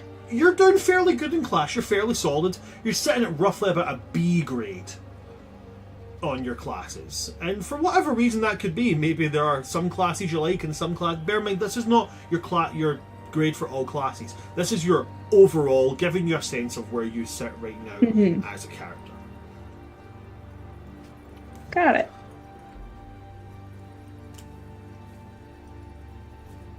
And you've been taking part in a couple of extracurriculars. So we are we're 2 weeks forward. Yeah. You're into the tail end. Sorry, the beginning. Sorry, of your third week here. How is Achillia settling in at this point? I think Achillia's starting to accept the academy as home for now, and thinking more about being present than thinking about where she's from. I think that in her dorm, she's tried to put together and tried to convince as many of the others as possible to join in for like an end of the week like group potluck situation in the common area, just really trying to build up that community. On occasion, some people who aren't from in there are invited or even snuck in, just so that it can be as full as possible. I think the biggest thing she's focused on is building a community for herself and making sure her plants don't die. I think she's still pretty nervous about the whole drama club, but she's not genuinely too worried about her grades as long as she's not failing. And I think every like other class or something, she's still trying to get Constantine and Eldwin to get along. I think she's about maybe less than a semester away from making them a get along shirt, or finding them a get along shirt. Okay. For funsies, I think that she's normally, when she sneaks out at night, which she does probably do not quite often, but like every once in a while. Naughty. She sneaks off to the to where the astrology class is, so she can go look at the stars at night. And normally I think she's like wild shaping to get in or out to try to be as sneaky as possible with that, and she doesn't really tell anyone she's doing that either. But those closest to her have probably figured out what she's been up to in terms of that. And that's also probably why she's lacking in some classes, because she's not sleeping as much as she probably should be, but not staying up all night either. Okay. So the beginning of this day. Same with yourself. Your day is free until noon, and at noon you have. Let's see what class you've got at noon. Number 5. 1, 2, 3, 4, 5. You have a class that you haven't actually had a physical lesson in yet. Oh, fun. So that'll be down to Achillia if she wants to roleplay that out. But you have constructs and conjuration. Oh, fun. I know, right? Okay. So what are you doing before class? Achilles gonna do like her normal morning routine of just like meal prep, tea, getting like her own lunches ready. She does not like the cafeteria. She thinks it's too convenient, but she will eat in the cafeteria. She'll probably go swing by. If Eldwin's at work, just swing by, say hi on her way over to like her garden. Plot, He gives and her then free just... coffee. Oh, handing out free coffee, are you? Well, do you know what? In that case, Eldon, make me a sleight of hand check. I actually get a student dice for this. Oh, do you really? Guidance. Okay, student dice for it. Sleight of hand. You Oh, can add your no. D4 for sleight of hand. I'm totally getting away with this. That's a... I have to see my actual score now because just on the dice, that's good. Oh, yeah. No, that's a 24. Okay, I'll give the roll. I On a roll of a 2, I don't think they've got a modifier high enough to spot you. Or maybe it's less that it's not they don't spot you, but the kind of the fourth year student who is actually kind of running the cafe sees you do it and is just kind of like, yeah, cool, it's a coffee for your friend. Like, we've not all fucking done it before, right? I feel like Right, also no, this has exactly. come to be because Achillia has tried to consistently pay for like coffee in like pouches of tea leaves. Everyone's just annoyed with her. That. Eldwin's like, she doesn't have a job. She took 2 extracurriculars. I'm just... You tried to Achillia doesn't exchange understand tea how for money works coffee? anyway. She only works on the barter system. Yeah, no. Well, Eldwin loves that. Eldwin can totally work with the trade and barter system. So I think that's partially how that comes to be, and then just kind of go be in the garden until it's time for class. Moving right along, we go up to, funnily enough, as you pass the coffee over, Eldwin, you are a sorcerer. So I am. your spell casting is all your charisma. So I need you to roll for me, bud. I need a charisma check with your proficiency bonus, please. Yup. Okay. That is a 14 plus... So just my plus charisma modifier and proficiency bonus, right? Yes. So 14 plus 7 is 21? Okay, so on a 21, you're achieving the highest grade that you can get right now. You're doing fairly well. Okay? Okay. The highest grade in the academy you can achieve is not an A+, it is an S. Okay. So you're achieving an S grade. Oh, wow. Okay.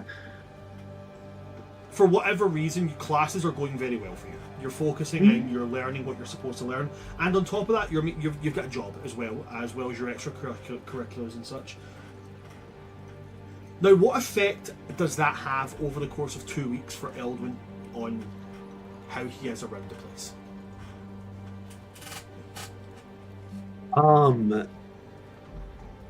So it's really interesting. Eldwin has been thriving, but not out of a sense of like, oh, this is easy for me. Very much out of a sense of internal pressure. So he is totally risking kind of burnout here by pushing himself as hard as he is. Mm-hmm. But he's been using his position as a barista to get closer to all of the students, including the upperclassmen, like not just students in his year, but like anyone who ventures into the cafe. Building rapport with them, slipping free coffees here and there, like he did for Achillia. When Constantine comes in while he's working, he always makes sure that his coffee is just a little too hot to drink right away, so he has to wait for it to cool down a bit before he can drink it. But apart from that, it's not really a petty business. He loves giving the coffee grounds to that one guy. He doesn't even hesitate when he comes in and he's like, so do you have the good stuff? Elvin's like, I got you. And just like runs and grabs it. He thinks it's so funny. Within the orchestra, Eldwin he initially felt confident, but I think that he's actually finding himself struggling a little bit there because he's been playing solo his entire life. And now most of his notes are like, hey, you're a little too loud. You need to blend in with your section. Yeah. You need to tone this aspect down a bit. And so he's finding the conformity element to be a little confusing, but he's totally figuring it out. As far as nightly activities go, they've consisted of him attempting to brew his Wolfsbane potion, which has not been going well. There are some really funky smells coming out of his dorm room that his dorm mates have noticed and probably assume is just grass. But I mean, it's maybe not that good kush. Yeah, I mean, it might be both, but that's not the point. It's not going well. He has not brewed it successfully once. In fact, most recently, he has injured himself attempting to get silver shavings, and he has these burns on his fingers that instead of having like a red tint to them, almost have like an ashy gray tint to them with like metallic dark silver edges from it's almost like that kind of specifically. metallic gray, but when the light hits it, it's almost blue. Exactly. And that's like the color, the texture of the silver burns. And so he's trying to keep like fingerless gloves on or like ways of hiding it. I imagine them being that kind of burn where it's not necessarily lumpy, it's more like gritty. Sometimes if you get like a burn from like a really hot hob top, and it's almost like it cauterizes but just the surface level of skin, so the burn is like gritty. It feels like a scab, but it's not a scab. I'm getting what you're putting down. Absolutely fantastic. And what are you doing before class? Obviously, you're working in the morning. You've got you're working here, but he would have opened the cafe before classes. He would have gotten in at like 6 and started setting everything up. It's open by 7. I think yes. The only thing is that Achilles specifically may notice that as he works with some of the equipment, here and there he's wincing, and he isn't taking gloves off in front of her and things like that. Like he is being fairly off recently about it. He can Eldwin can definitely tell that Achilles has clocked it, but just hasn't mentioned it yet. Okay. Yeah. So, but yeah, he would be there. He would kind of just be waiting. His shift will end before his first class. Someone else will come take over who has like a free afternoon. So, yeah. Awesome. And last and most certainly not least, Rista. So Rista, you're also a wizard. Yes, I am. You are indeed. So your spellcasting modifier is in fact intelligence. Surprisingly. So I need you to roll me an intelligence check with your proficiency modifier, please. And let's see how Rista's been doing in school. Oh, shit. Hold on. While you're doing that, Elvin, we forgot to roll and see what your class for this afternoon is. I don't know why I just rolled my online dice. Why did I do that? Oh no. I'm done. Silas uses Cosmic Omen. Oh wait, wrong campaign. Eldwin. It is yet again another class that you guys have not had officially. And it's a really cool one that I'm really disappointed we didn't get at the beginning.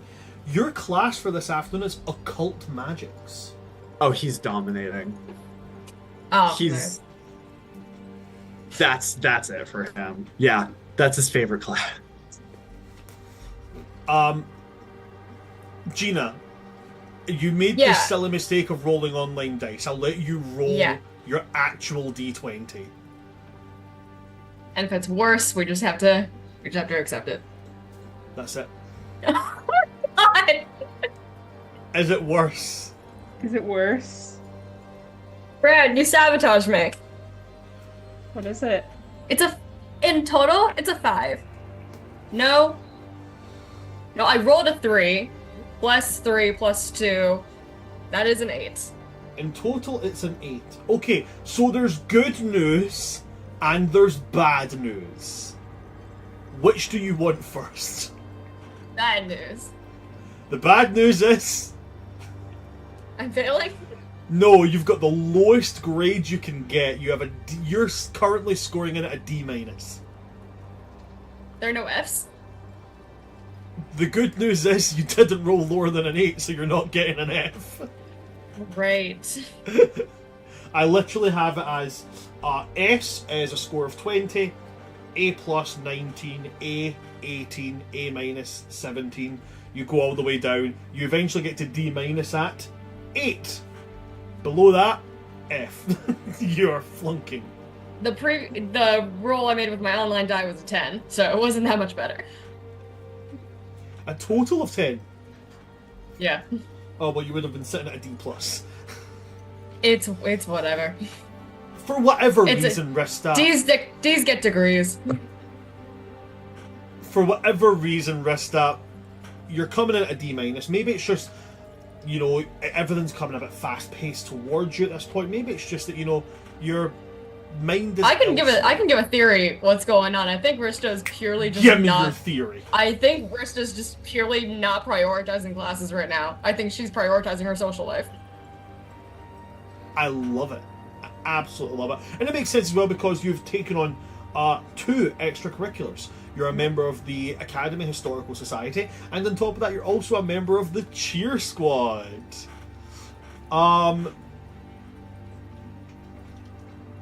So, I know we made a joke about Aurora being on the Cheer Squad, but she's not. She's not on the Cheer Squad. Okay.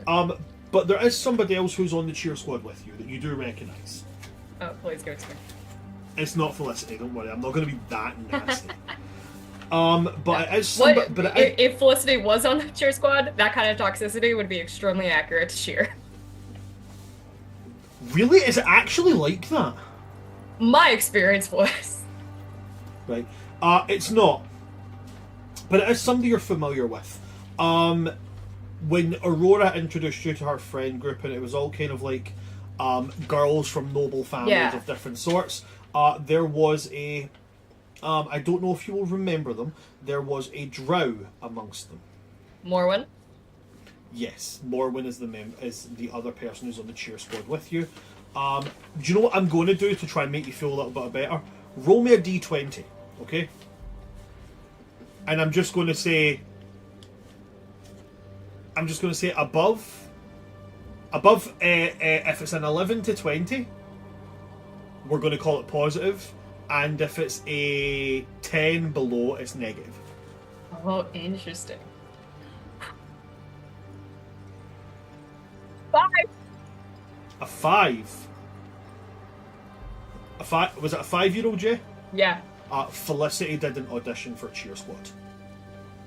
Oh. So you never got a chance to prove if you were better than her. She just did an audition for it. Oh, dang. If you'd rolled an 11 to 20, it would have been she auditioned and didn't get in.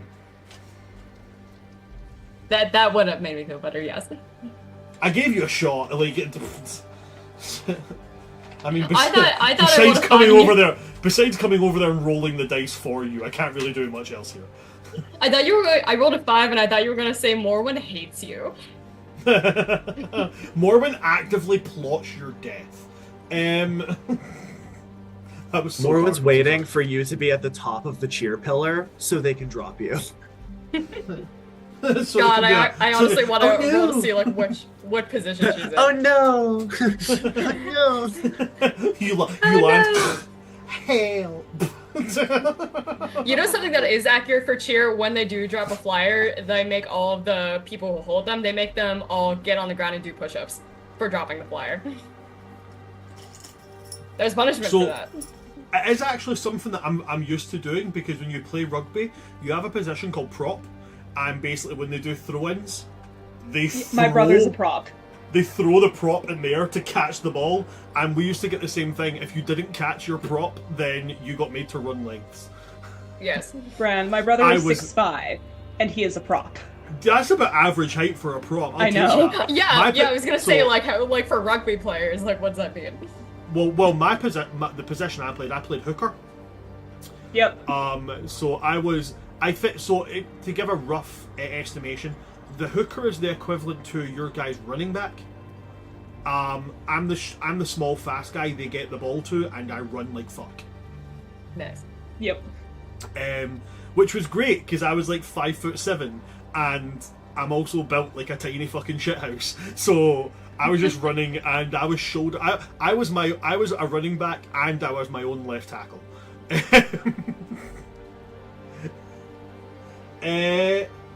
Right. Okay. So you're prioritizing your social life. How is the low grade affecting that? Is it just like, it's okay, I'll pick it up later, or is it like, or is there an effect? I think Rista does care about her grades. I don't think it's I do think that she's going to go back to making it a priority once she's like formed her like her intention in the first couple weeks is like to cast a wide net and like to like meet as many people as possible and make as many associations as possible, and that might come in the way of like she goes to parties instead of studying, and like so she like forgets to do her homework or whatever. But like I do think that it matters to her because she definitely does care about like being in school and like learning about her magic. So I think like after the first couple of weeks of slipping, she's gonna be like, okay, I'm gonna hunker down and like get back on track. After she's like casted her nets. When you decide to do that, Constantine will be there to help. And now your class for today. And it especially helps that we that I see you like every week at club. That's true. And now your class for today is Yes. also a 5 on the dice. So you will also be attending constructs and conjuration. And I'm a conjuration wizard, so that's perfect. I fucking forgot that. There you go. I love that. So what is Rista doing before class? I think that she gets up. I think that she gets up early, does her personal dance practice. I think that she gets up at a certain time where she meets up with Aurora to go get coffee in the cafeteria. Okay. Probably stops by Elwyn. Certainly not getting free coffee from Elwyn. Rista might. Aurora might get her coffee spat in, though. Vampires and werewolves, they don't. They don't mesh. Like riding the line. No, Rista's like been super sweet to Eldwin, like constantly calling him out for being sarcastic and roasting people like she's been doing. I do like to think that even through the divide, they do have a bit of a rapport, like a dynamic Yeah. Yeah, especially in since like shit talking. yeah, especially since like I do think that like putting it out to you too, maybe our familiars have also like been Oh like yeah, also yeah. have that rapport No, too. for sure. You come up to the cafe and our familiars both come out and start talking while we're talking. They both like get on the counter and start like circling around each other like cats do. Yeah, I like that the Eldwin's fully accepted the Felicity hate. So he'll like, as soon as she comes up, he'll like, oh my god, that ring was so gaudy. What was that? I don't know. I don't know. I hear that she gets like off-brand jewelry. Who proved that? Like, did she look in a mirror? She didn't have to. Did she look at her hand? The complexion did not compliment that. It's not her color at all. It's not her color. Curated loathing. Exactly. I would like it to be remembered that if you'll remember back a little while ago, and this is something that I was Her like, jewelry wanted to ask got you here, downgraded. I know. because you have a rivalry with Yes. with I was waiting for this Felicity, to come up. all of the jewels and precious metals in your jewellery naturally erode and decay. So after about 2 weeks, it's becoming noticeable. Like, the gold and the silver have tarnished, and like the gemstones have lost their luster and kind of become like cloudy. Oh my god. Eldwin says to Rista, he's like, man, I wish you would tone it down a little bit like you. I mean, the muted colors and like, it's simpler, it's more elegant, just that's less extravagant, and like you just look I way really better. love gold I that has hate that to do this. vintage dulled down look. If Rista like notices that her jewelry is starting to like go, like she's not gonna wear it. She's intentionally going to like accessorize differently. So, like she's not wearing that. so I think Eldwin notices like, I mentioned that like her bad jewelry, now Rista's not wearing any. Yeah. It's like you all natural looks great on you. It's perfect. I think like everyone needs a change, of course. Yeah, like I only have one ring. Don't worry about it. And it It's a bad completely ring. suits you. But thank you. And You didn't on know that, did you? on that note, Oh, I love that they have that report. That's fun. on that note, with that being the beginning of your days, wait until you get to class. The bell for the afternoon classes will ring. And you guys get a chance to make your way to your afternoon classes. But I cannot be too kind, because a reminder looms over as the voice of the headmaster, Heronius Featherwing, does sound over. And he makes the announcement that you guys have heard a couple of times. A reminder to all of our first year students here at the Academy. Tomorrow is your first major exam. This will determine how your first weeks of study have went along this particular path. Should you exceed our expectations, get it? Yeah, you get it? Should you exceed our expectations, then you will be headlined into a proud and established history of high achieving academics. But should you fall short of the mark, do know that it is still the beginning of the year and there is plenty of time to make up for it. For this reason, first years will be exempt from their late afternoon class. So basically what it's saying is you will have only your first afternoon class. So that will be constructs and conjuration, herbology, or occult magics.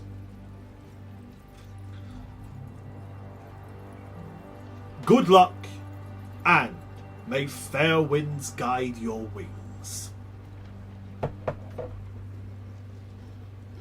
And with that, we'll take our 15-minute break. And when we come back, we'll go into classes. And should they be done, or should they just be brief passing role played? But don't go anywhere, folks, and we will see you in 15 minutes for the second half. Don't go anywhere, we'll see you after the break.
Well, hello there, folks, and welcome back to part 2. When we left off, our lovely, lovely folks in our party have just found out that their late afternoon class has been cancelled so that the first years can go and study for their upcoming exam. We did roll for the exam when we went on break, and the exam that they have coming up is Evocation and Elemental Magics, which means that their exam warden, the person who's going to be patrolling around them, scoping out for cheaters, is going to be Professor Coristrazza. Not intimidating the slightest. That curbs all my plans. So first things first, we're going to go to the classes that everybody's doing. The classes that everybody had as their afternoon class. I've asked my party, and they've said they're happy to have a brief explanation of the class and the subject matter before passing over. Now, Eldwin, you had occult magics with Professor Dimhallow. Now, Professor Dimhallow, you guys will have known at this point, she's the Professor McGonagall to Professor Heronius Featherwings Albus Dumbledore. She is the vice principal, or as we would call it, the secondary head. Professor Dimhallow is a fairly stern, but altogether fair, Dampier. Oh. She practices okay, so I hate magic. her. Sorry. Werewolf thing. Sorry, to be specific, I said that incorrectly. She is a full-fledged vampire. She's not a Dampier. Yeah. Yeah, we were just talking about this too. I know, right? Yeah. She practices magic that has a fairly strange setting, because one, it is a spiritual-based magic. It does come from a place of a certain amount of faith, but it is seen as corrupted, as she falls under the domain of blood, a blood domain cleric. Okay. Using the rules from the Tal'Dorei campaign guide. As you come in, she doesn't do the whole like hello, welcome, but she does stand and watch over the class as you come in. When everybody sits down, it's become fairly well known. The minute the last butt touches a seat, quiet. It's become down to like almost like a fine art form at this point, how well you guys get it down. Before she goes, I understand that you have your first exam coming up at in the beginning of tomorrow's classes. So I will make this very quickly.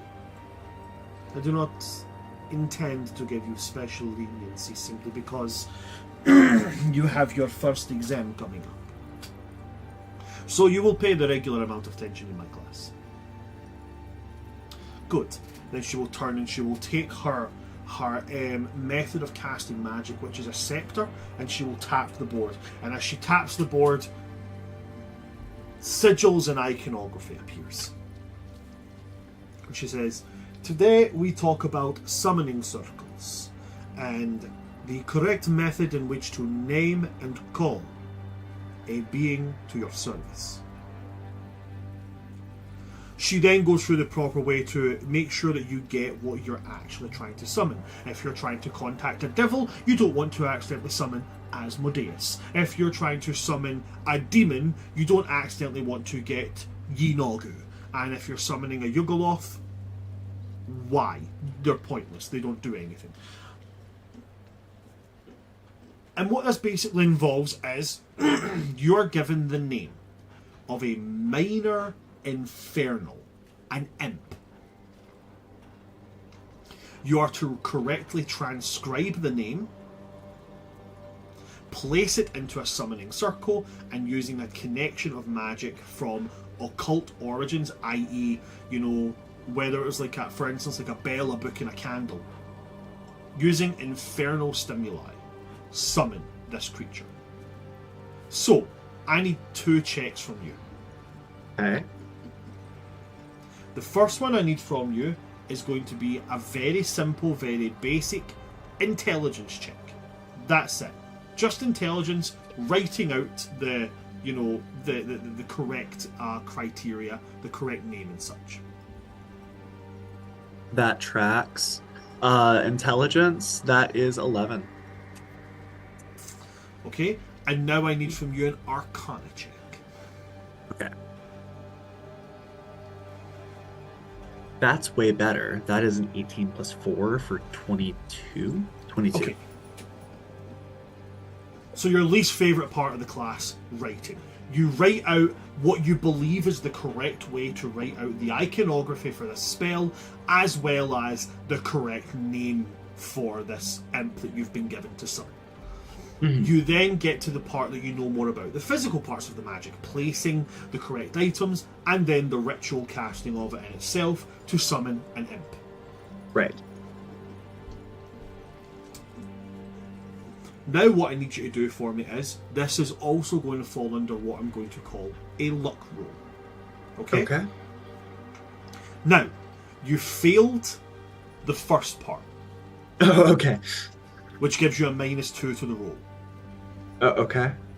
But you passed the second part with flying colours. That gives you a +2 to the roll. Cancels out. So cancel each other out, you're rolling at base. Just a flat D20 roll, tell you what it is? Flat D20, luck roll, let's see what you get.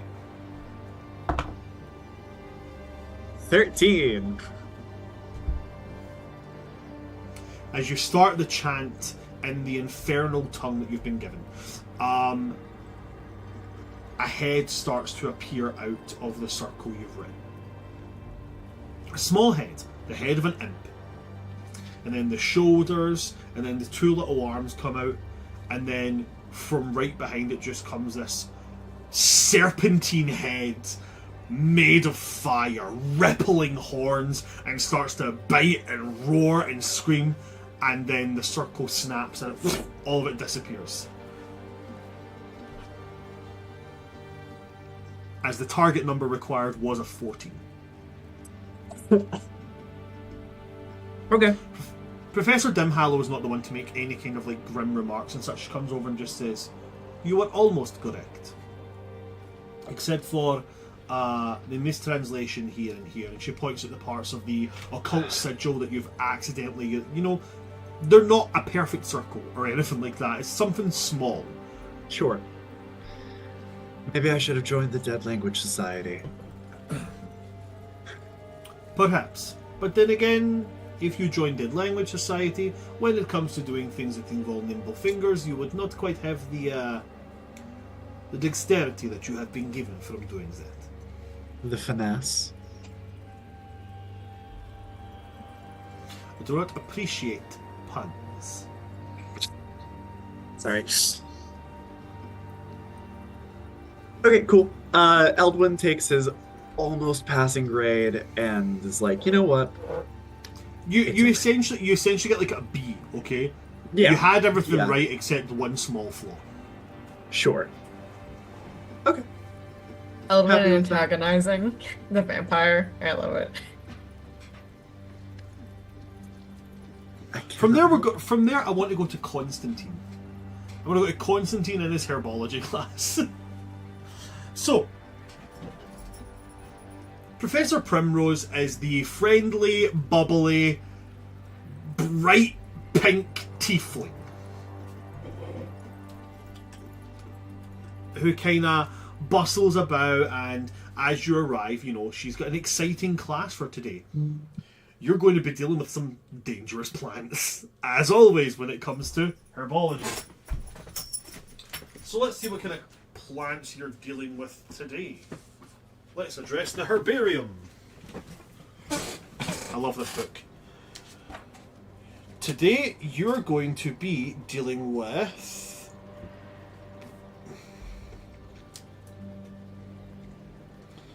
Bibbidi Bobbidi Boop.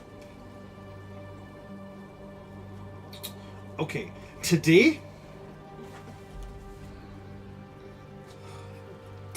you are going to be replanting sandbox trees. Okay. Now, What does that look like?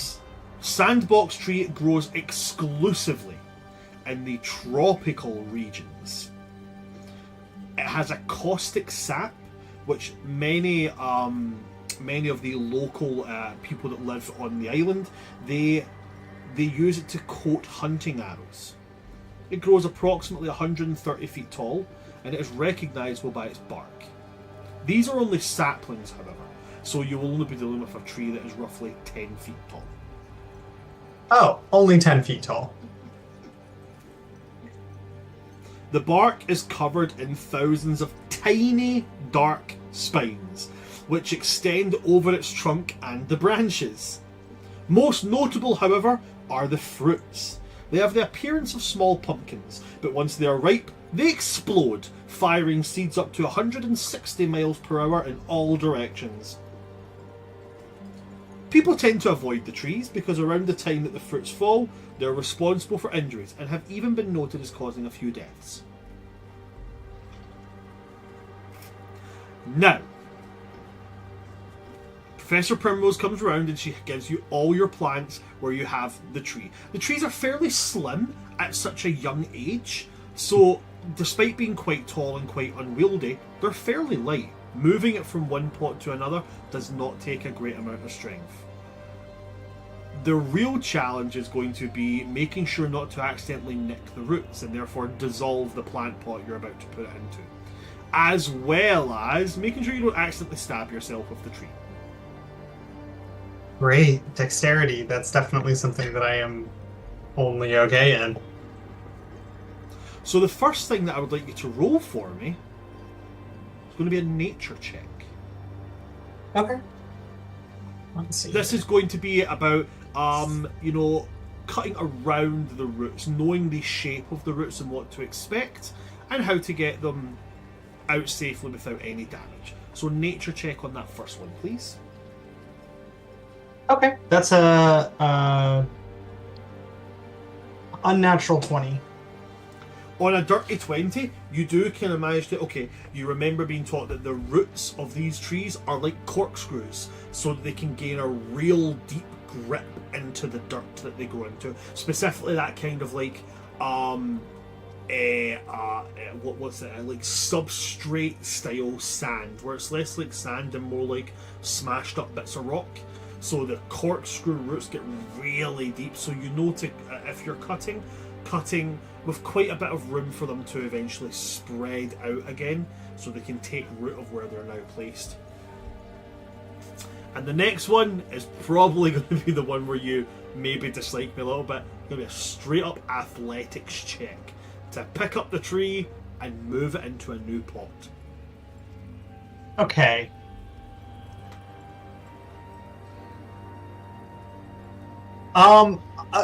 Okay. Constantine's gonna look around, and see if he notices anybody who's not, strength challenged. Myself. You're looking around to see somebody who's maybe a part of the Iron Lifters Society. Exactly.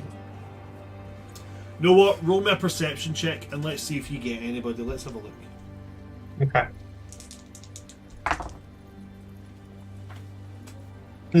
Crap, that's a 6. On a 6, everybody seems to be kind of handling their own shit.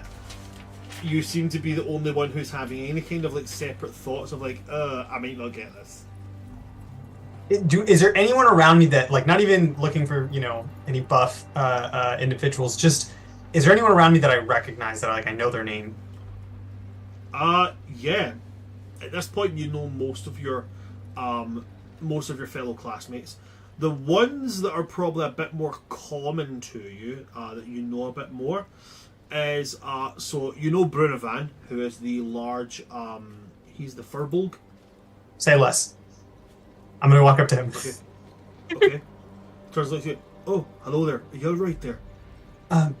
Yes, I'm gonna kind of glance at the professor. I'm not sure if this is allowed, but I'm a little bit worried about moving my tree to the planter without damaging it. I haven't spent much time on the heavy lifting side. Is there any way I could get some aid and I can maybe help you as well? I don't have a lot to offer, but I'll do what I can. Yeah, I can help you. We haven't been told that we're not allowed to. Okay. So I think that should be okay. Yeah, I'll come and give you help. And Thank with you. that, you can roll your athletics check with advantage. God bless. Okay, because I have a +0, so I really needed any kind of help on that. Okay. Well, 13. 13. So you knock the plant pot over a few times, like lifting it and like the roots catching the edge and such. But after a couple of tries, you eventually get it put in. It's maybe sitting a little bit squint. You pack in the soil. At this point, it's just kind of like, you know what, that took me long enough, just get the fucking soil in the bag. And as it's placed in there, it is the awkward moment of now waiting. Waiting to see if there's physical signs of the tree taking to the soil. This is where I'm going to have you roll your d20. Okay. Now, I will tell you this. You get a +2 for the first part. Cutting around the roots safely and securely, you didn't damage the roots. And with a meets it, beats it on the second part, you're also getting another +2. So you have a total of +4. +4. Okay, and it's just a flat d20 +4. Flat d20 +4. Okay. 16. 16 in total? Yeah. On a 16, you get it in there, get it into the plant pot, and as it's kind of smooshed into place, it's sitting a little bit squint. But other than that, it's sitting kind of pretty. You see that there's visible signs of the tree moving, meaning that those roots are sinking deep into the larger pot, making their new gripped base and pulling itself up to right. You got a decent passing grade here. Again, it'll be a... where is my little sheet, pops? Sorry, excuse me a moment.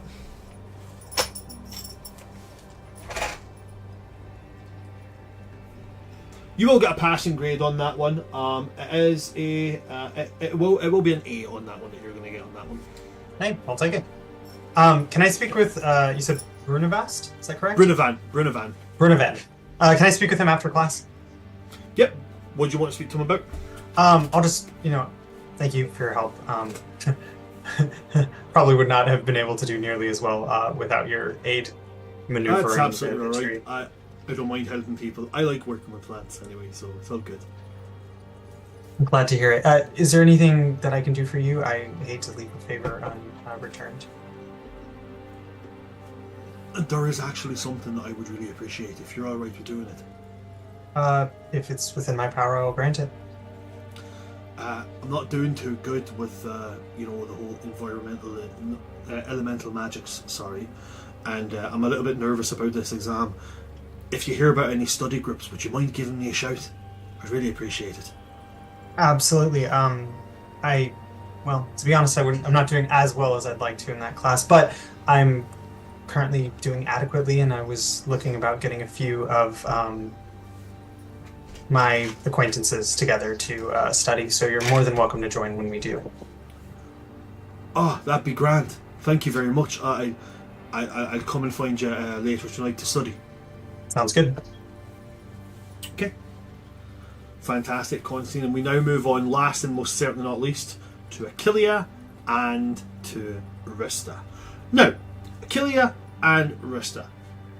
You guys are at the Constructs in Conjuration class. Now, Constructs in Conjuration is ran by a fairly crotchety old dwarf.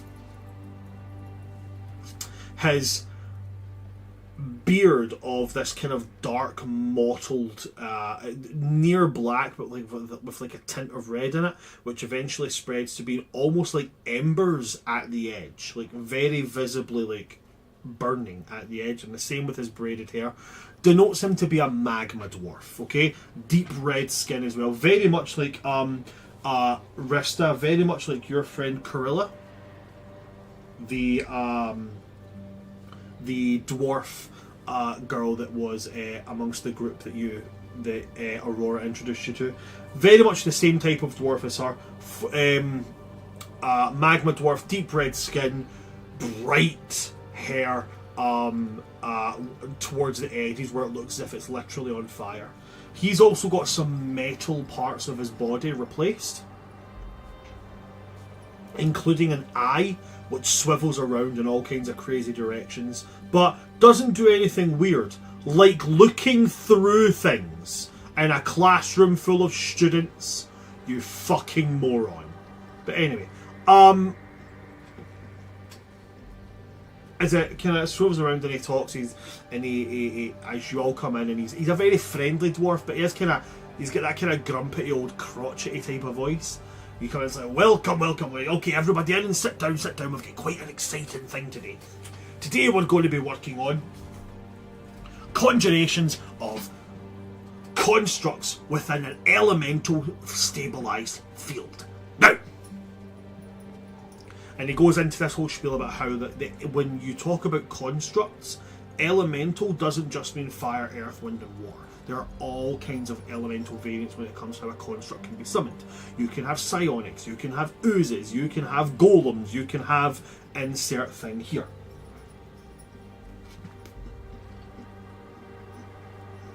And what he's going to do is he's going to put out a display of each elemental archetype.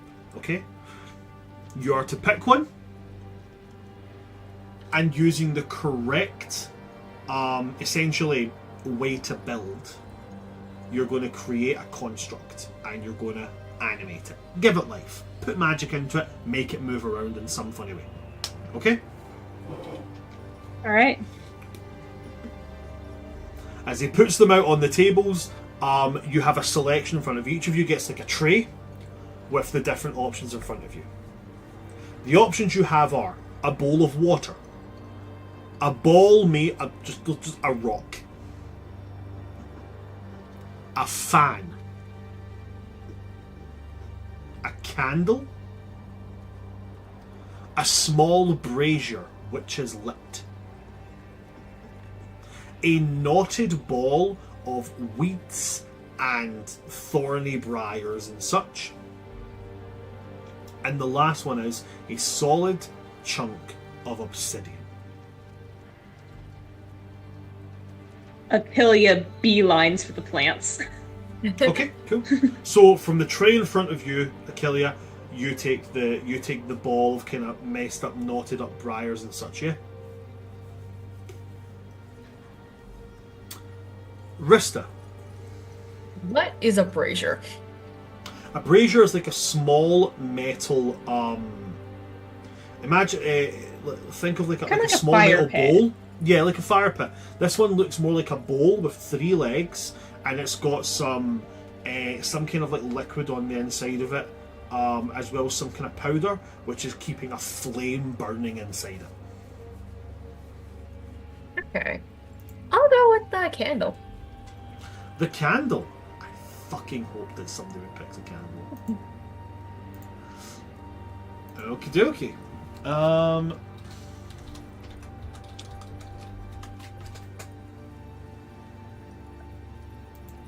So, now that you guys have picked it, now you get to go through it. So first things first, guys, as you pick the piece that you're making, you have to look through the information you've been given on how to correctly construct what you're going to be building.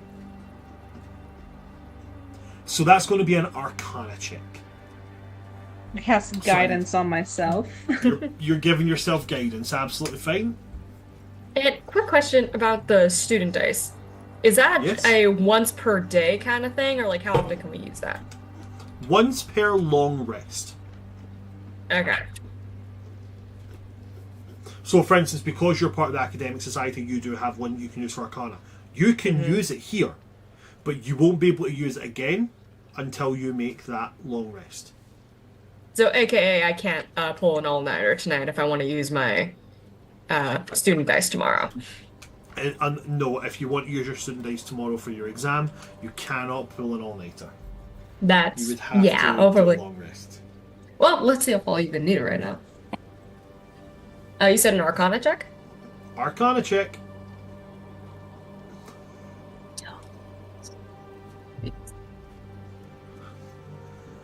Fun. I'm gonna use my student dice. Okay. Okay. That was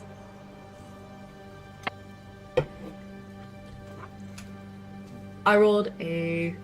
Do math. Come on. A 12 in total. 12 in total. And Achillia? I rolled a 16 plus 2, 18. Okay. You look over your instructions, you believe you've got the right way you're supposed to do it, and now it comes to enacting it. Now, with building a construct, it's technically a tool check. So what I will ask, I'm going to ask both parties, do you guys have proficiency with any toolkits? Herbalism. Herbalism, okay. So you have proficiency with a herbalism kit, so I will allow you to add, so you will get to use your proficiency modifier on this. As Yay. it's going to be for yourself, it's going to be a dexterity check with your proficiency modifier. As you start to go, okay, cool, so I know how to twist and unravel these briars in order to make them move the way I want them to. Rista, do you have any tool proficiencies? I don't. Well, I have a dice set. Not like any like sets. So then for yourself, it's going to be a sleight of hand check. Okay. As you need to figure out how to put the parts together, you need to follow it now. Essentially, it's like, oh, I've read the instructions on how to sculpt this. Now I need to sculpt it.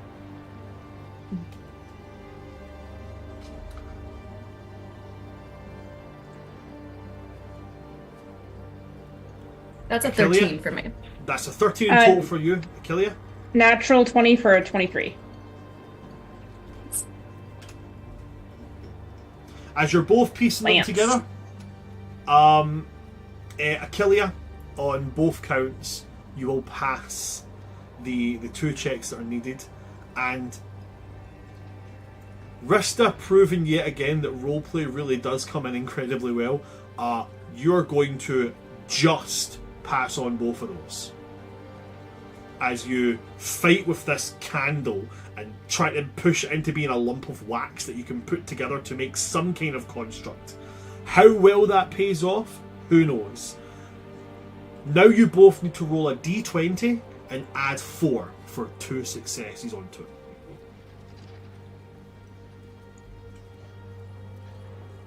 it. D20 plus 4? Mm-hmm. Yeah. It's a 15. 17. Oh my god. 2 17s. Fantastic. No, 15. 15 for you. Ah. Okay, and a 17 for you. Okay. Yeah. So, Achillia, you're unraveling this thing and you know, doing your best to kind of put it into the shape of the diagrams from put in front of you. When you believe you've achieved it, you funnel your natural magics into it.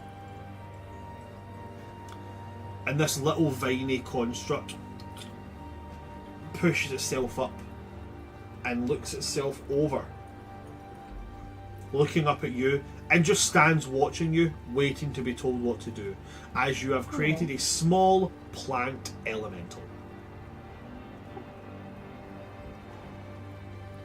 That's so cute. Rista, on a 15, you get the job done. It doesn't look perfect, but you create a shape. It has a very clear shape. And then you stop and you place your magics into it. And it's almost like you feel that the kind of wind pick up a little bit. And then it's little candle top lights. And you now have a little candle golem. But yay big. It looks like, you know the Stay Puffed Man from Goosebumps? No.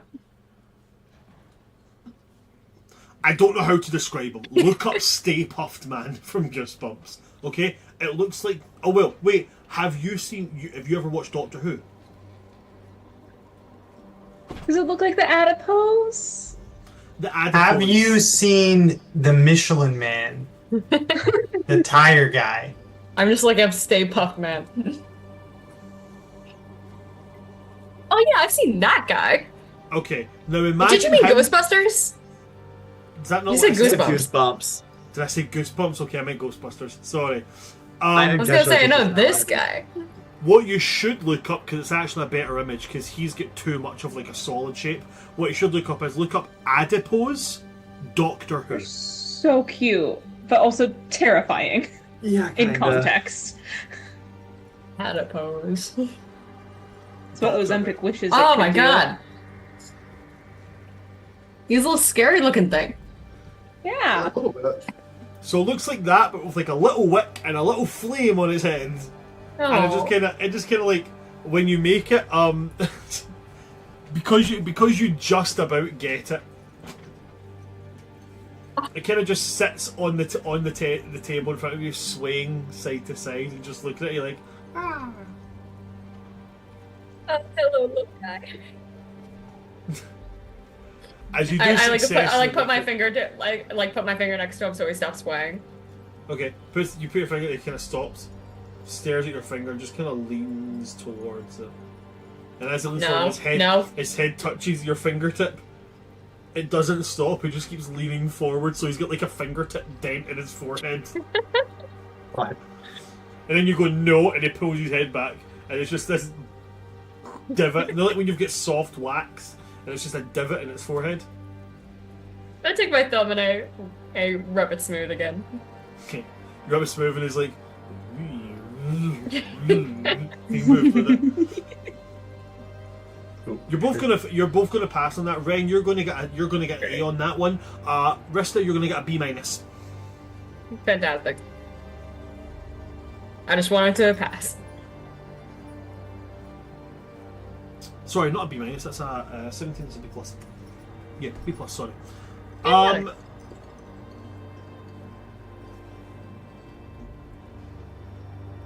And the professor, who, oh by the way, I didn't give his name. Professor Ingot is his name.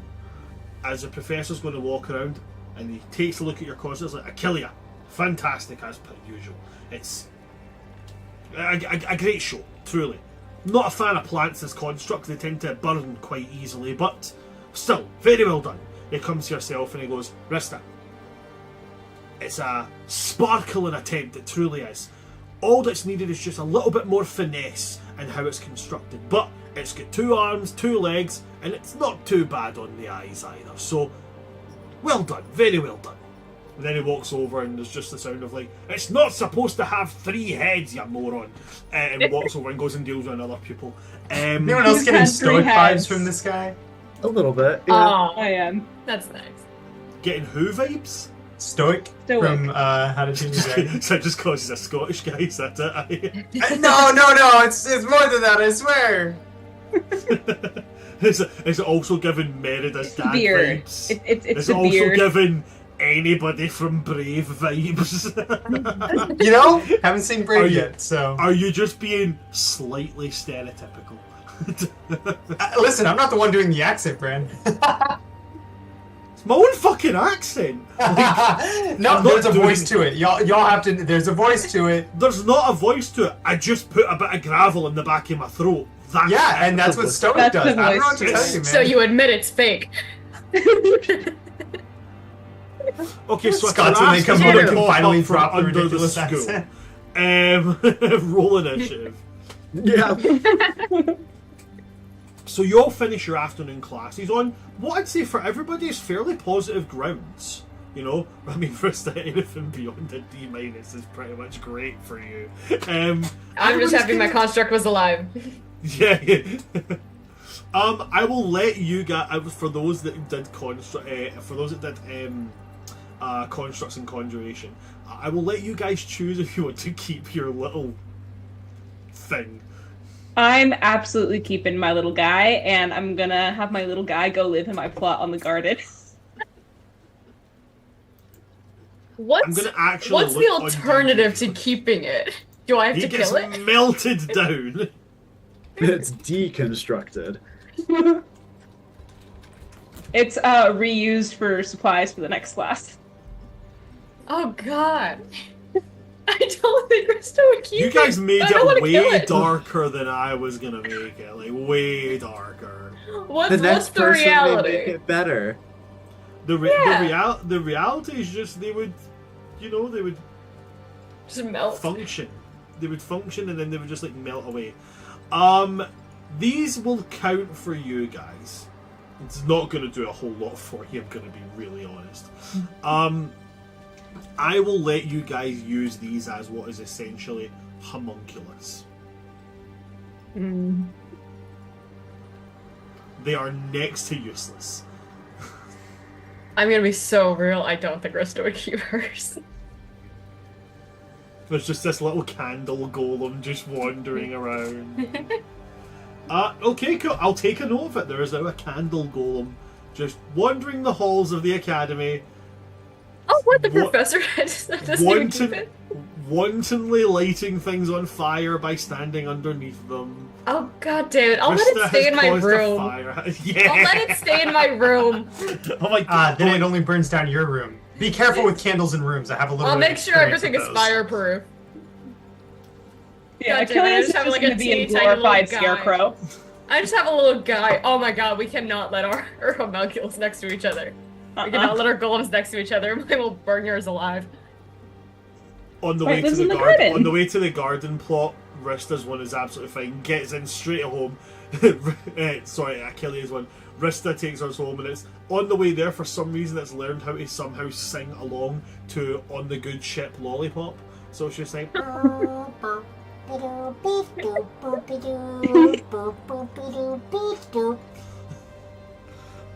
damn it, he's too cute. But with the end Yeah, of your he's just gonna- classes, I'm just Sorry, gonna go let him ahead, loose Rista. in my room. I'm just gonna let him loose in my room. He's just gonna wander around my room for as long as he wants. he's like curious about everything. You leave like a wand or a staff or something lying down too long, and he like picks it up and tries to like walk around with it, only to realize he's a tiny creature. So he's like falling over things, tries to climb up a chair leg to get onto a chair, but because he's made of wax, he keeps just sliding down. But like, you know, wax slides, but really slow. So he's like climbing up and gets halfway, then he's just like, It's like walking backwards on a treadmill. yes.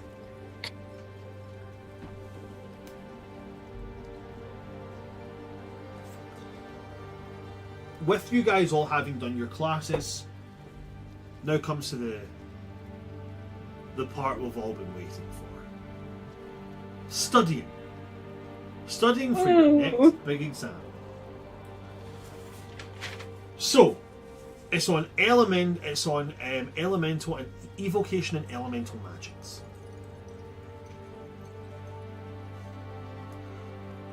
For those of you that don't remember, I will go through it.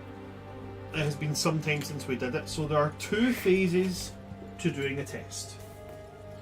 There is the studying phase, and then there is the testing phase. The studying phase works like this.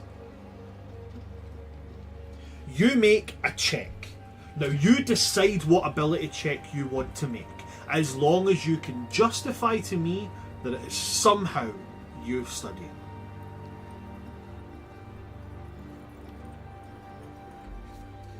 Then you make that check. If you succeed in that check, you have 1 reroll. If you fail, you don't get a reroll. That's it. You then decide how you are studying. You have the option to pull an all-nighter. You guys are probably familiar with this, but if you're pulling an all-nighter, you gain 1 level of exhaustion, and that takes effect at the start of the day of the exam. But you will gain 2 rerolls in the testing phase.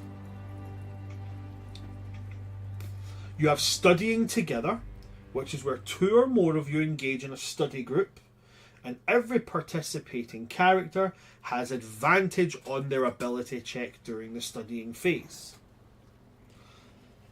Or you can skip study. You don't get any rerolls, and you have no chance of getting any. Constantine. Brent, I remember we talked about this and it slipped my mind. You had some a way that the Keen Mind feat would both benefit me on like the test, or maybe it was just benefit the people that I'm working with. I forgot exactly what that was though. Do you remember what we talked about? Can you read me out the exact wording of Keen Mind? Accurately recall anything you have seen or heard within the past month. I think that was the part that was the most. So again, within prevalent. within the past month, you can actively recall him, essentially having an eidetic memory.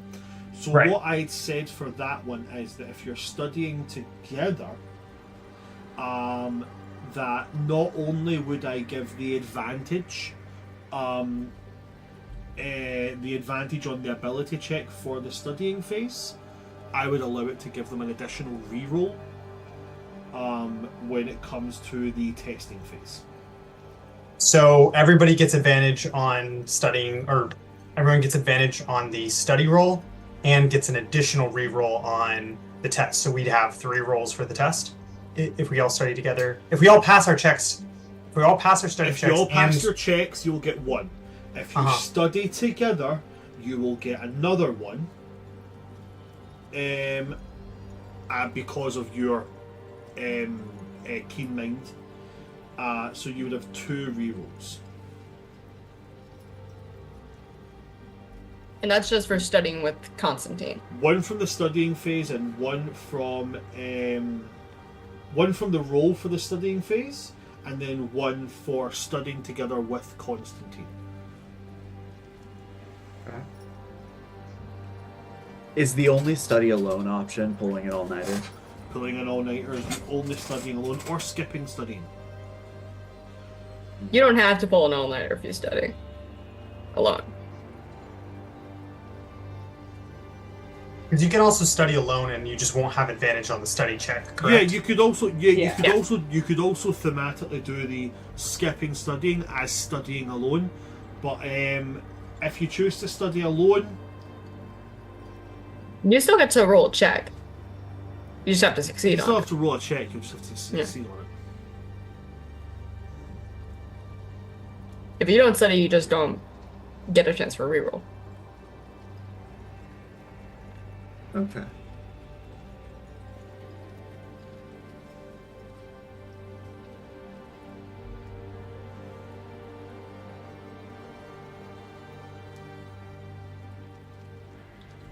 So I now come to the point where I ask, how are you all going to study? I am going to go find Constantine. Can I retcon a little something that I said? Depends what it is, but okay. Oh crap. Furbolg's name? Brunovan. Brunovan. So I said I was going to get a group together. I think actually at least Constantine wouldn't have planned to do that initially, but Brunovan was still wanting to study together. Like, yeah, I can study with you. Like he probably was originally planning on studying alone, but was fine to study with Brunovan. So now if other people start showing up, like he's not going to say no to them, but that was his original intent, if that makes sense. Okay. Yeah, I go find where I know Constantine's dorm to be. Okay. Are you studying the common space or are you in your room? Yeah, probably common space. Me and Bruno's also probably already there going over some of the stuff. Brunovan's probably there studying with you as well. Achillia's probably also there studying, but also like making a meal that's like rich in omega-3s for all of our brains to do better on the next day. Love that. Okay, so you 3 are all there. Eldwin, how are you studying? Eldwin would be studying with people, just not you guys. No Oh, we're not offense. cool enough for you, of No, course. no, that's not. Guess it you're at not going to all. get the extra That's- bonus.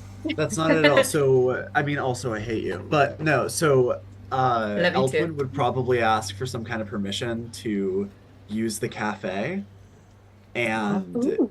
gather some students there who he's been talking to, serving coffee to, and stuff like that, and do a study session there in the cafe. Okay. That's cute. So everybody That's will cute. count as studying together, which means each of you will have advantage on the ability check during the study phase. Achillia, Constantine, and Rista. You guys will get. Oh, sorry, not Achillia and Rista. Oh, no, wait, no. Constantine, it makes sense with Constantine together as well. You guys will get a free reroll. Okay. Now, to be clear, when you roll with advantage. you take the highest dice roll. If you want to use your reroll, it is used on the final dice of the advantage roll. So you can't go, I'm going to roll both of these d20s for my advantage. Oh, I rolled a 6 and a 9. I'll re-roll the 6. No, you can't do that. You take the advantage roll, the 6 and the 9. You put away the 6, you're left with the 9. You can then choose to re-roll that. Okay? I thought the rerolls reroll are was for- only. I thought Yeah, that was only for the exam, not for the studying. Yeah, but you can. So you can. So it was just in case anybody got anything for the reroll for the study phase. Cisco, Okay. you can get a, Yeah, because I thought we had advantage on the study roll. If we pass the study roll, we get a re-roll for the exam. absolutely correct. Sorry, it's my fault. The rerolls are only used in the testing phase. Sorry, Okay. That makes that's sense. my Okay. fault. My fault. there. You're good. Okay, so, So- you have advantage. You have advantage on the studying phase, and because of your keen mind feat, you, Achillea, and Rista gain an extra reroll for the testing phase. And so, how the re-rolls work on that? Like, let's say I roll, I get a 6. It's like, oh, I don't like that. I'm going to use a re-roll. I get a 10. I could then take the risk of being like, well, I have one more. It's not advantage. You take the risk. Take the risk. So it's like, well, I could roll again, hopefully get higher than a 10, or just kind of suck it, or And like you take have the to take less the risky. roll that you've got. Oh, I kind of like that. Is there any bonuses that we add to the test roll? Nope. You Nope, make just a flat 20. So during the testing phase, you will make 2 ability checks. They're predetermined because of the subject matter. Okay. This particular subject, the testing rolls that you'll be making, they will be Arcana, and then they will be. Let me double check the back of this here, please. If you just bear with me a moment.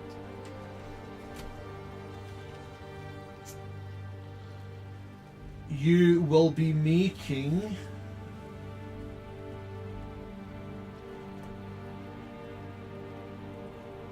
nature. Arcana and nature will be the ones that you're the checks you're making for the test. So again, to go over that because we've jumped across a couple of things. Studying phase. Pick a check you want to make. Justify how it helps you study. Roll your studying phase. You'll all have advantage on it because of studying with other people. If you succeed, you have a reroll. Because of studying with Constantine, you guys already have a reroll. Then we go into testing phase. You'll make an Arcana check and then a Nature check. And you have And we have 2 re-rolls 2 total. or 1 reroll depending on who it is. Okay? Cool. Cool. So, Yeah. Eldwin, what will you be studying? What is your ability check going to be to study? Or Okay. would I'm you not like cheating. to cheat? You're not cheating, okay. No. Okay, so here's the thing though. Cheating, what skills does cheating use? It's deception and sleight of hand, or is it Cheating stealth and uses sleight of hand? deception and then sleight of hand. Okay, so that's so interesting. I think I'm gonna be using sleight of hand to study. Okay.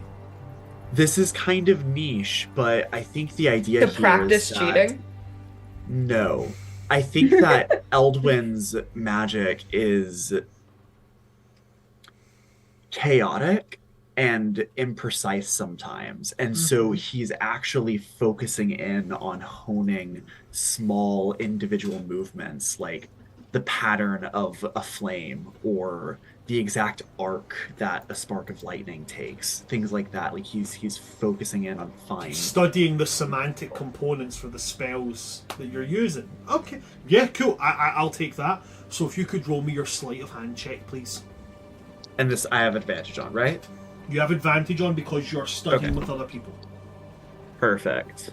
Oh wow. Okay, so 19 plus 6 is 25.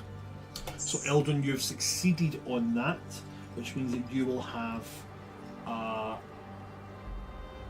you will have a reroll to use during your testing phase. Okay. Achillia, how will you be studying? Achillia's gonna, like, out of everyone in this study group, there are two of us who are a lot more learned in the nature side of things, and two of the group who are much more learned in the arcana side of things. Yes. And Achillia is gonna kind of use that connection and more understanding of nature and be like almost like teaching that to Constantine and Rista for where they have like for the couple of the areas where they're not as knowledgeable in that, to kind of help her review and help them review at the same time. Mm-hmm. So ideally like a nature check of some kind with them. Okay. They're kind of teaching others to teach yourself review style. Okay. Make me a nature check. Don't. And you have advantage Great. on this because of your studying with other people. Yes, that is an 18. On an 18, you will succeed, which means that you now have one reroll for the testing phase and one reroll you get for studying with Constantine. You have 2 rerolls you can use. Awesome. Constantine, what are you going to use to study? You know, pretty straightforward. He's just going to use Arcana. If they're studying magic, he's using magic. Not very creative, but efficient, hopefully. Roll your Arcana check. Remember, you have advantage. 23. On a 23, you're more than successful, and you have now your 2 rerolls. One for studying in a group, and one because you're keen mind. And now we go to Rista. Yes. Rista, how will you be studying? Classically Constantine. Gonna use Arcana. We're both wizards. This is our main focus. I'm rolling with advantage. Mm-hmm.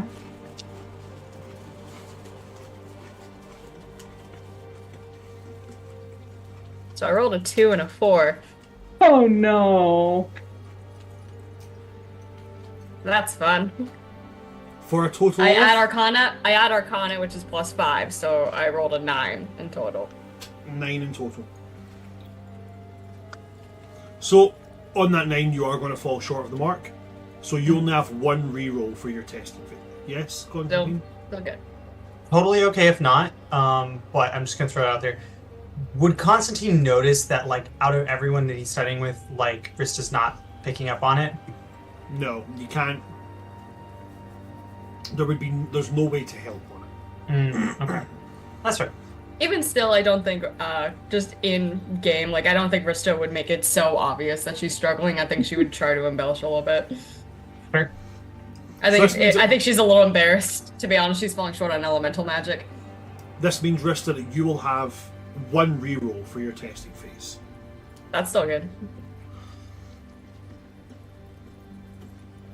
At that point, when you finish your studying, sleep beckons for the morning of your exam.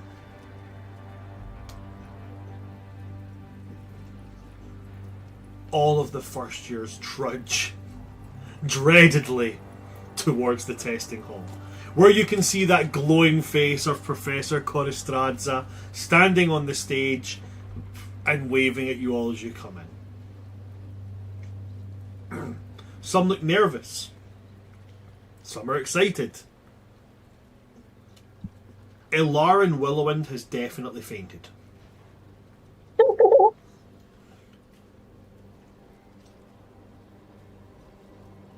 And as you make your way in, you're pointed to your seats. That steely silence falls over the exam hall. If anybody's watching from the UK, you'll know about them standard grade exam halls. They are silent and deadly. And Professor Coristradza will look to you all and say, your exam will begin Now, you are to take the spell before you, cast it, and manipulate and change the strands of magic which bind it from one element to another. Essentially, you are to take the elemental magic of this and change it to another element.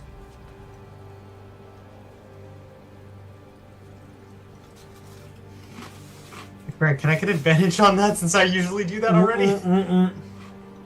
Thought I'd ask. I check. Tell us what to do. Your Make first our roll. rolls? First roll was the Arcana check. To Someone say one or understand. two. Someone Sorry? say one or two. 2.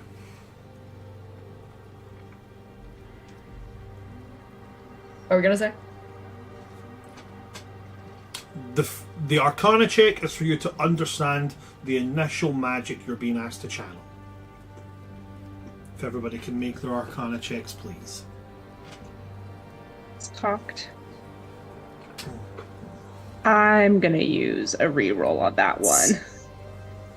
Vindication.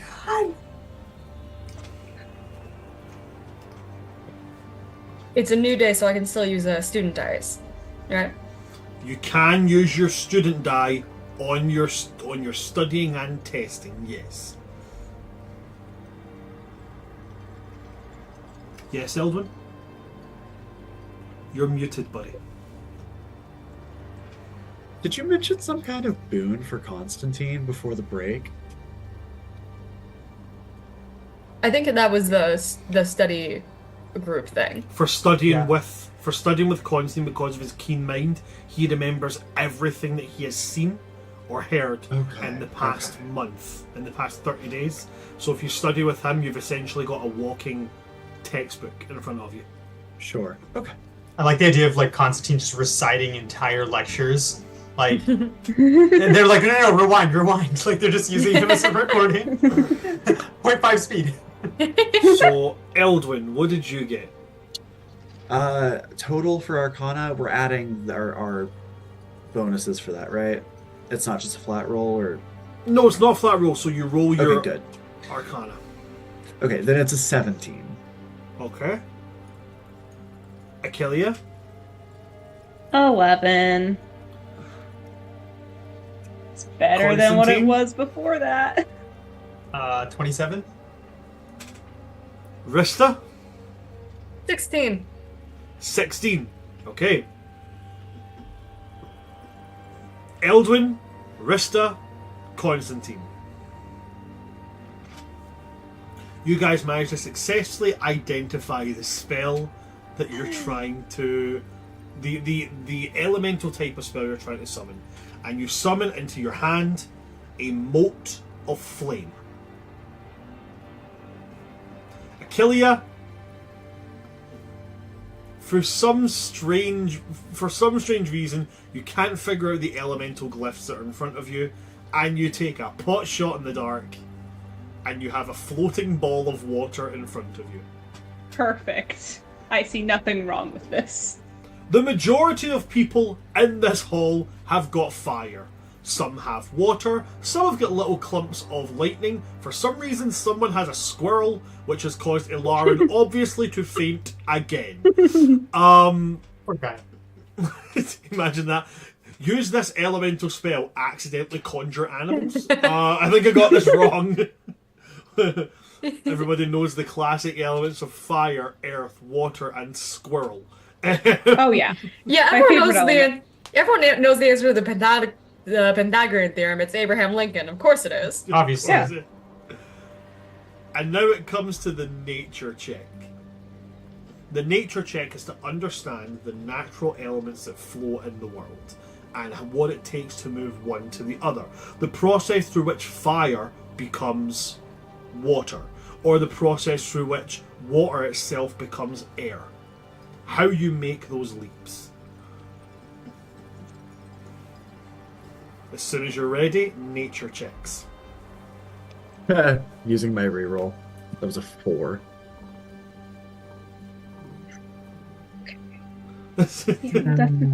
That's For risky. I don't know if I should take funsies, it or not. I'm gonna also Constantine, use as a my reminder, you student have die 2 on this one. rerolls.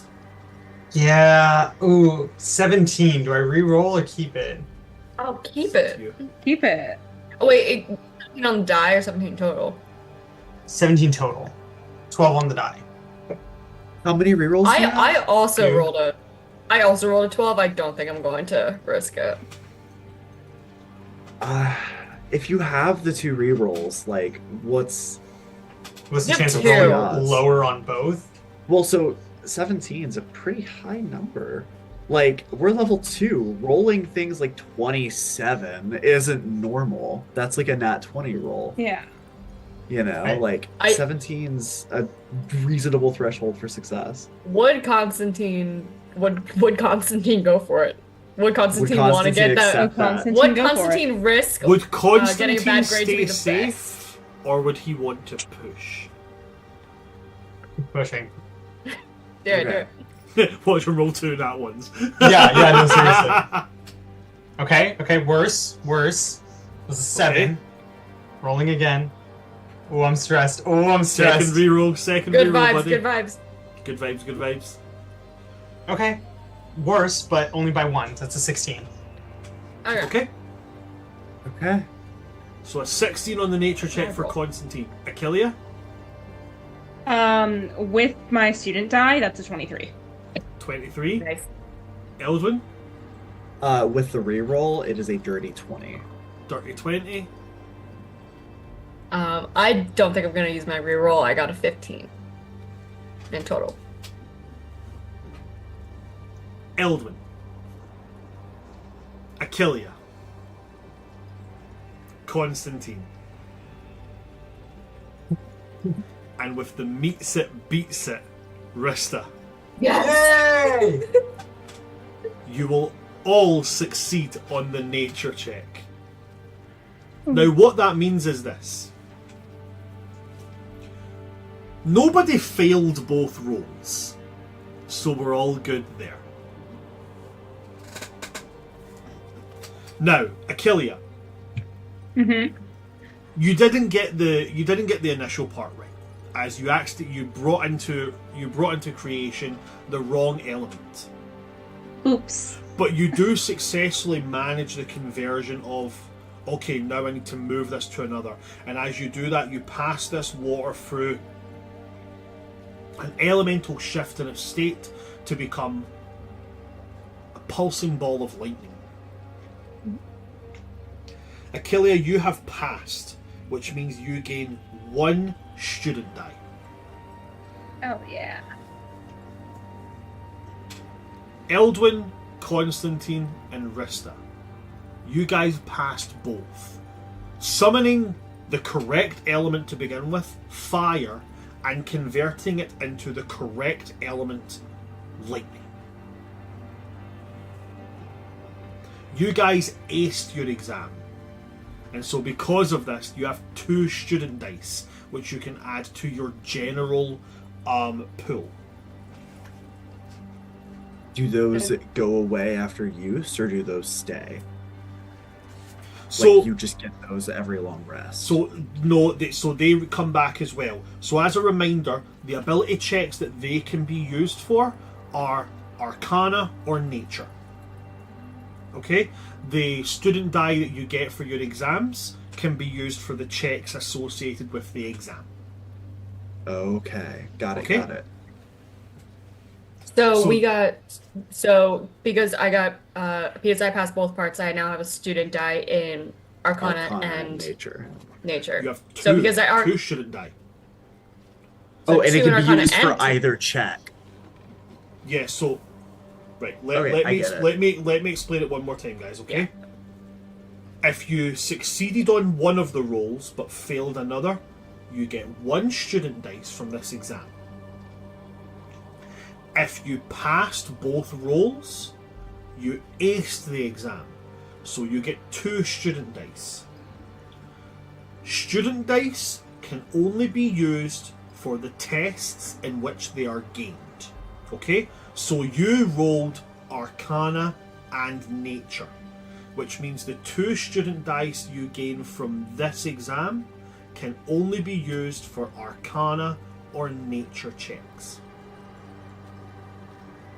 Okay? So, like, Gina, you're... So I have 2d4 for either Arcana or Nature. Or Nature. And then you have 1d4 for Arcana or History. And then you have 1d4 for Persuasion or Performance. I see. Sorry, not Persuasion or Performance. Yeah, Performance or Persuasion. Yeah. And Can you this is like... stack them? I was just about to ask. Let me double check it. Let me double check, because I'm not entirely sure on that one. Let me double check. Like on the same roll. That was obvious. I didn't. Anyway. No more than 1 student dice can be rolled per check. Fair. Oh, okay. So you would have to find multiple occasions. After rolling a student die, a player cannot roll it again until the character takes a long rest. At the end of each academic year, you lose any student dice your characters have earned from an exam. So we have You to keep make sure your to differentiate. extracurricular ones, but you lose your exam ones.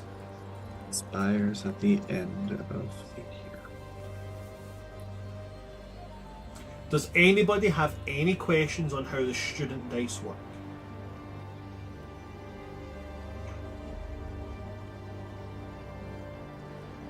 I think we're good. Okay.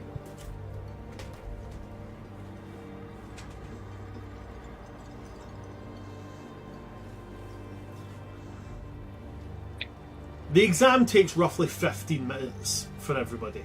5 minutes preparation at the beginning, reading the Arcana check and such, and then the ritual casting of the shifting from one element to another.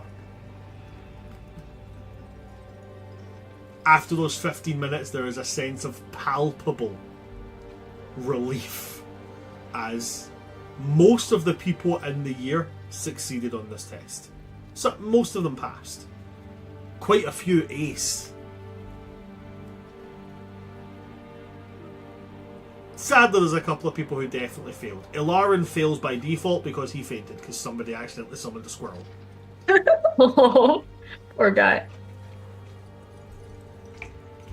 I'm saying that just for the comic factor. I'm going to roll and see who else fails. 16. I know who 16 is without even fucking looking at it. That's funny. One of the people who failed is one of your classmates who you have maybe only recently kind of came into knowing, if having met at all. A black dragonborn sorcerer by the name of Eterna. She absolutely cannot abide by the fact that she failed and picks up the table and smashes it against the ground before stomping out. I do not blame her. Constantine's gonna look back and be like, that's an understandable reaction. And I'll say there are 3 people who fail in total. One's Ilaran, who's currently lying face down on the ground, muttering in his sleep about squirrels and how they work for the bourgeoisie.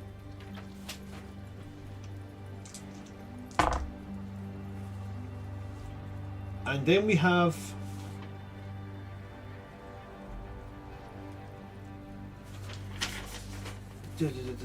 number 48.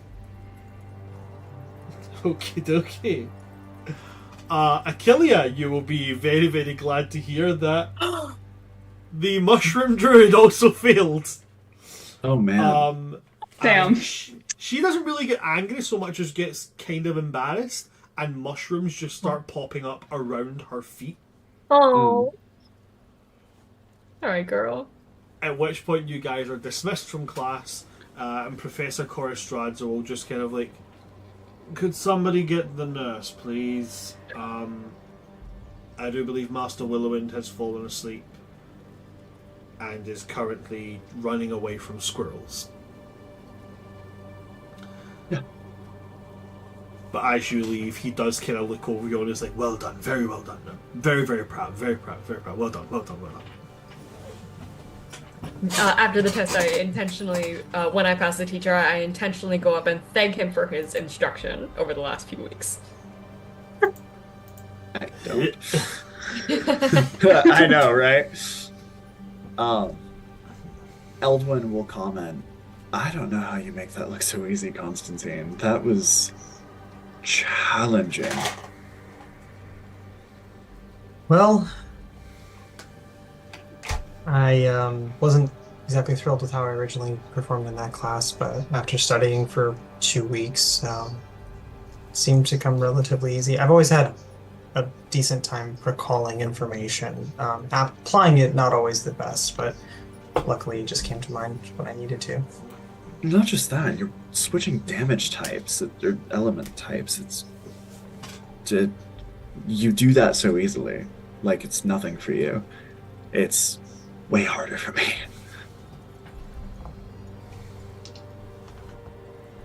Is that a compliment? And genuinely communicating your own deficiency without criticizing someone else? I don't know, was it? Achillea, would you mind meeting with me later tonight? Yeah, sure. How the fuck did you all summon fire? I thought we were supposed to summon water. No. I got Abraham No. Lincoln. I don't know what's going on. No, the glyph was definitely fire.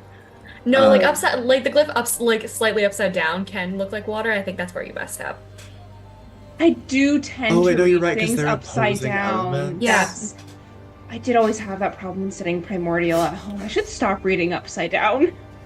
Yeah. One of my favorite things about you guys role-playing is how you just feed off each other. It's like, how'd you guys get fired? No, it's absolutely normal to get water. The glyph was upside down. Fuck, do you know what? I do sometimes read upside down. Shit, fuck. Oh, God. That's something I actually do in Fucking real life. great. I actively do read things that are upside down. I'm just immediately picturing Achillea just hanging upside down in a tree, just like holding the book right side up.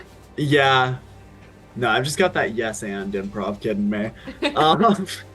Yep. I got that dog in me, and that dog is going, yes, and. Yes, and yeah. Yeah, I can tell you later. Yeah. Okay.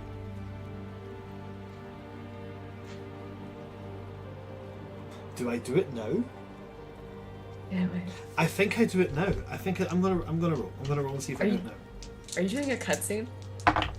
Ooh. No, I wouldn't do a cutscene. It's not the end of the session.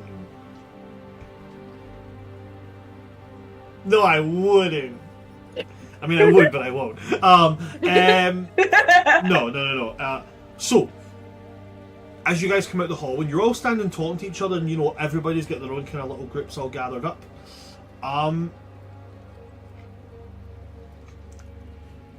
Somebody is going to march right up to all of you.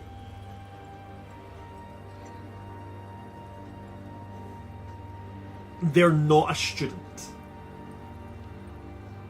You could be forgiven for saying that they're not entirely a person at all, as they're very evidently a shambling skeleton. And they have in their hand 4 black envelopes. They come over, they hold out 2 in each hand and just kind of like, ugh. Lightly take it. Yep. Oh, man, that's just reassuring. I know, like, Constantine, reaching for a boy. camera. Constantine's just like, yeah, very good. Stands and I'll looks at open you it all. up. Thank you. You open it up, Eldwin. Achillea? Yeah, absolutely. I'm opening that. Constantine, are you opening it here? Yeah. And Rista, are you opening it? Yes. Okay. I mean, yeah. We are the worst secret society members, y'all. We're just opening Yeah, we're just like, it. oh! Well, to be You fair, should tell delivering us a it's a message secret with a society. shambling Yeah. skeleton Yeah. is pretty not But- subtle. But you see have no idea other that it's a secret skeletons society. walking up to the other kids. Everyone? Walking up to the other Okay, students yeah. and handing it to Okay. all of them. Okay. This is And not a as you- secret thing. As you open it, it is a beautiful black paper and written in pale white ink with almost like just a glint of silver coming off of it. Congratulations on making it through your first exam. In celebration, you are invited to the New Moon Ball. A celebration of your achievements and a chance to experience the hospitality of the academy which you study under. Formal attire is required.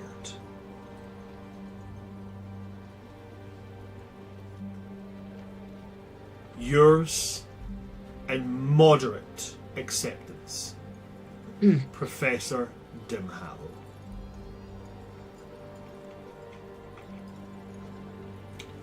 I did promise I would give you guys a ballroom, so we're getting a ball episode, So guys. There you go. excited. It's not for a week. Love it. That gives me time to draw it. That's perfect. I have to figure out what I'm gonna wear. Same. So it will be. It's gonna look down in-ga- like this, probably. It will be an too. in-game week, and it also means that I get to introduce something else to you. As we know, I'm ripping the piss out of Hogwarts with a lot of this shit, okay?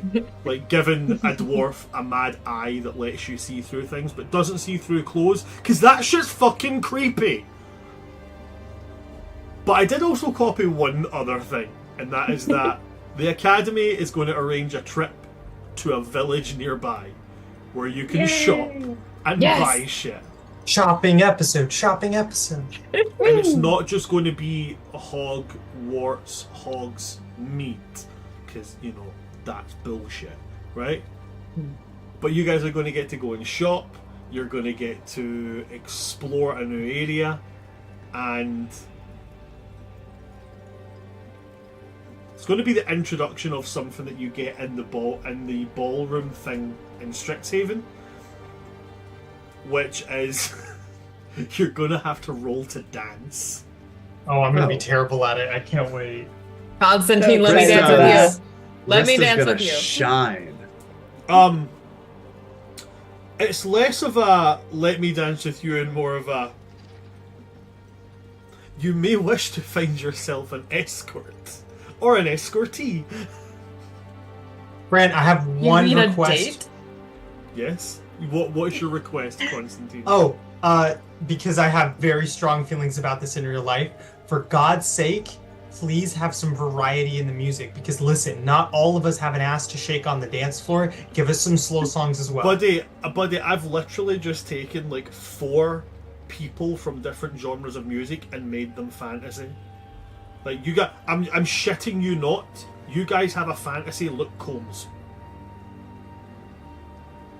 Just be ready for it. Is someone going to make a playlist for this episode? Maybe. As if I've not already fucking got it. But yeah, that is that's what's going to be coming up. So it's going to be an in-game week. We're not just going into next session and then going into it'll be an Sure. in-game week. So you'll have to go through a week of stuff, but then you will have the New Moon Ball. Dance. I just Exciting. rolled for it. Achillia does not know what formal attire is. So that'll be That's fun. good. Constantine only knows let that me he dress does you not up. know. Do it. Oh goodness. That is where we're going to end today's session. And now I'll give you a cutscene. Cutscene. While these skeletal servants of Professor Dimhallows go here, there, and everywhere, it's not just those. There are skeletal birds which take flight and carry invitations to alumni to invite them to attend, to see the new generation attending the academy. Some fly to the elemental planes. Some fly to deep, deep parts of the underworld, and some even make their way into the into the Nine Hells. But we're not following any of those. We're following one that flies to the mortal plane and then shifts slightly adjacent to a pale, shadowy reflection of the Prime Realm. Where the Feywild is the Prime Realm, but beautiful and glorious, the Shadowfell is all that is wrong. And we see it fly towards a great towering gate, heralded by two stone statues, one of which is broken. And as it passes through this misty land, it flies over a house with two small children standing outside who watch it fly by. It hurtles itself down misted roads with wolves howling through a village which seems to be all too dreary, and aims towards a castle upon a rocky cliff top. It flies through a castle and it lands on the armrest of a grand throne where sits a man of incredibly handsome appearance. Long flowing dark hair, a very, very pristine face, and a goblet in one hand filled with a viscous red liquid. And he takes the black envelope and looks to it.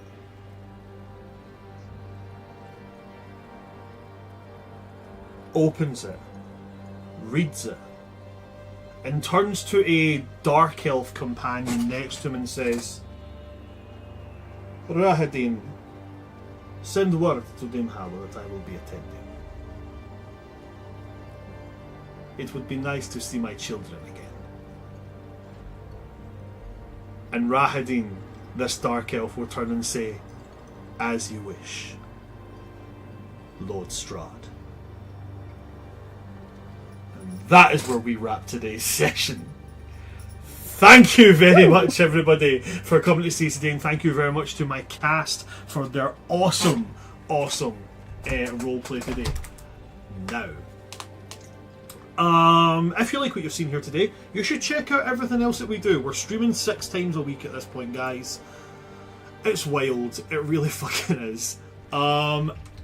We have a multitude of different games to suit anybody's taste. If you like horror, we've got it. If you like whimsy, we've got it. And if you like, I don't know, weird stuff where it's just a bunch of Eladrin trying to get through life, we've also got that, and that's tomorrow.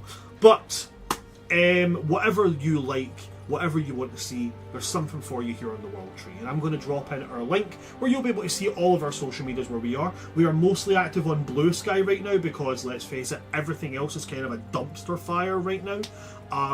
And we are probably going to be moving a lot of the short form content I have planned for World Tree Quests over to YouTube. So YouTube and Blue Sky is the best place to go. And obviously, if you're watching us on Twitch, please hit that follow button. Please hit the subscribe button if you can. It all goes back into the channel, and it all makes all the shows that we do much better. I'm not going to plug my personal stuff because, well, I mean, I've got an Irish mother, and if she finds out I'm on social media doing weird shit, she'll actually assault me with a cooking utensil. So I'm just going to pass over from there, and I'm just going to get the link tree. Go and check us out at World Tree Quests, everywhere where you can see a social media link. Charlie, is there anything that you would like to plug at all? Please do come back next Friday at 6 p.m. CST. We are entering into phase 2 of our fight against Vlaakith, the Lich Queen. Really exciting stuff. My character is currently unconscious, and also I'm pretty sure the party's main source of healing, so that's looking rough, but it's going to be really exciting. We may die. Who knows? It's worth seeing, though. So please do come back. I mean, either you're going to see a very dramatic and emotional TPK of a 3-year-long campaign, or you're going to see the death of or you're going to see the death of Vlaakith. Either way, you don't want to miss it. Very, very true. Thank you very much for that, Charlie. Going to Gina. Anything you'd like to plug at all, Gina? You can find me on TikTok at Gina Donahue, and you can also find me here every Saturday playing Welcome to the Academy. Fantastic. Thank you very much for that, Gina. What about yourself, Ren? Anything for you at all? I've been pretty busy with grad school recently, but you know what? You all should come over here on Saturday and watch my amazing partner play in the Dragon Age campaign here. It's pretty cool. You should do that. And then you should also be back here on Sunday to figure out. I did what say we're gonna do Saturday. next. I meant Sunday. You did. You're good. You should do that. That's great. You should come back on Saturday anyway. I'm sure there's something going on. Come on Saturday. We've got Dragon Age. It's great fun. Make You it a should 3-day Saturday and Sunday. marathon. Yeah, Tides of Chaos, Dragon Age, Yeah. welcome to the Academy. Bing, bang, boom. What else There are you you gonna go. do with your weekend, That, you and nerd? there you go. That's your danger, your trauma, and your whimsy, all in 3 fell swoops. It's all done and gone right there. Thank you very much for that, Ren. And last and most certainly not least, Dan, is there anything you would like to plug at all to our lovely audience? No, we already touched on Tides of Chaos, so just here and there. No problem. Thank you very much, Dan, and thank you to all those who followed during the session today. I could hear it going off in my ear, but it was always when I was mid-scene setting, and I couldn't quite answer it. But thank you very much to everybody that followed along today. If that's it from my cast, then that's it from me, so that's it from us. I have been your DM of Doom, Son of Asgard, or World Tree Quest here on Twitch and YouTube.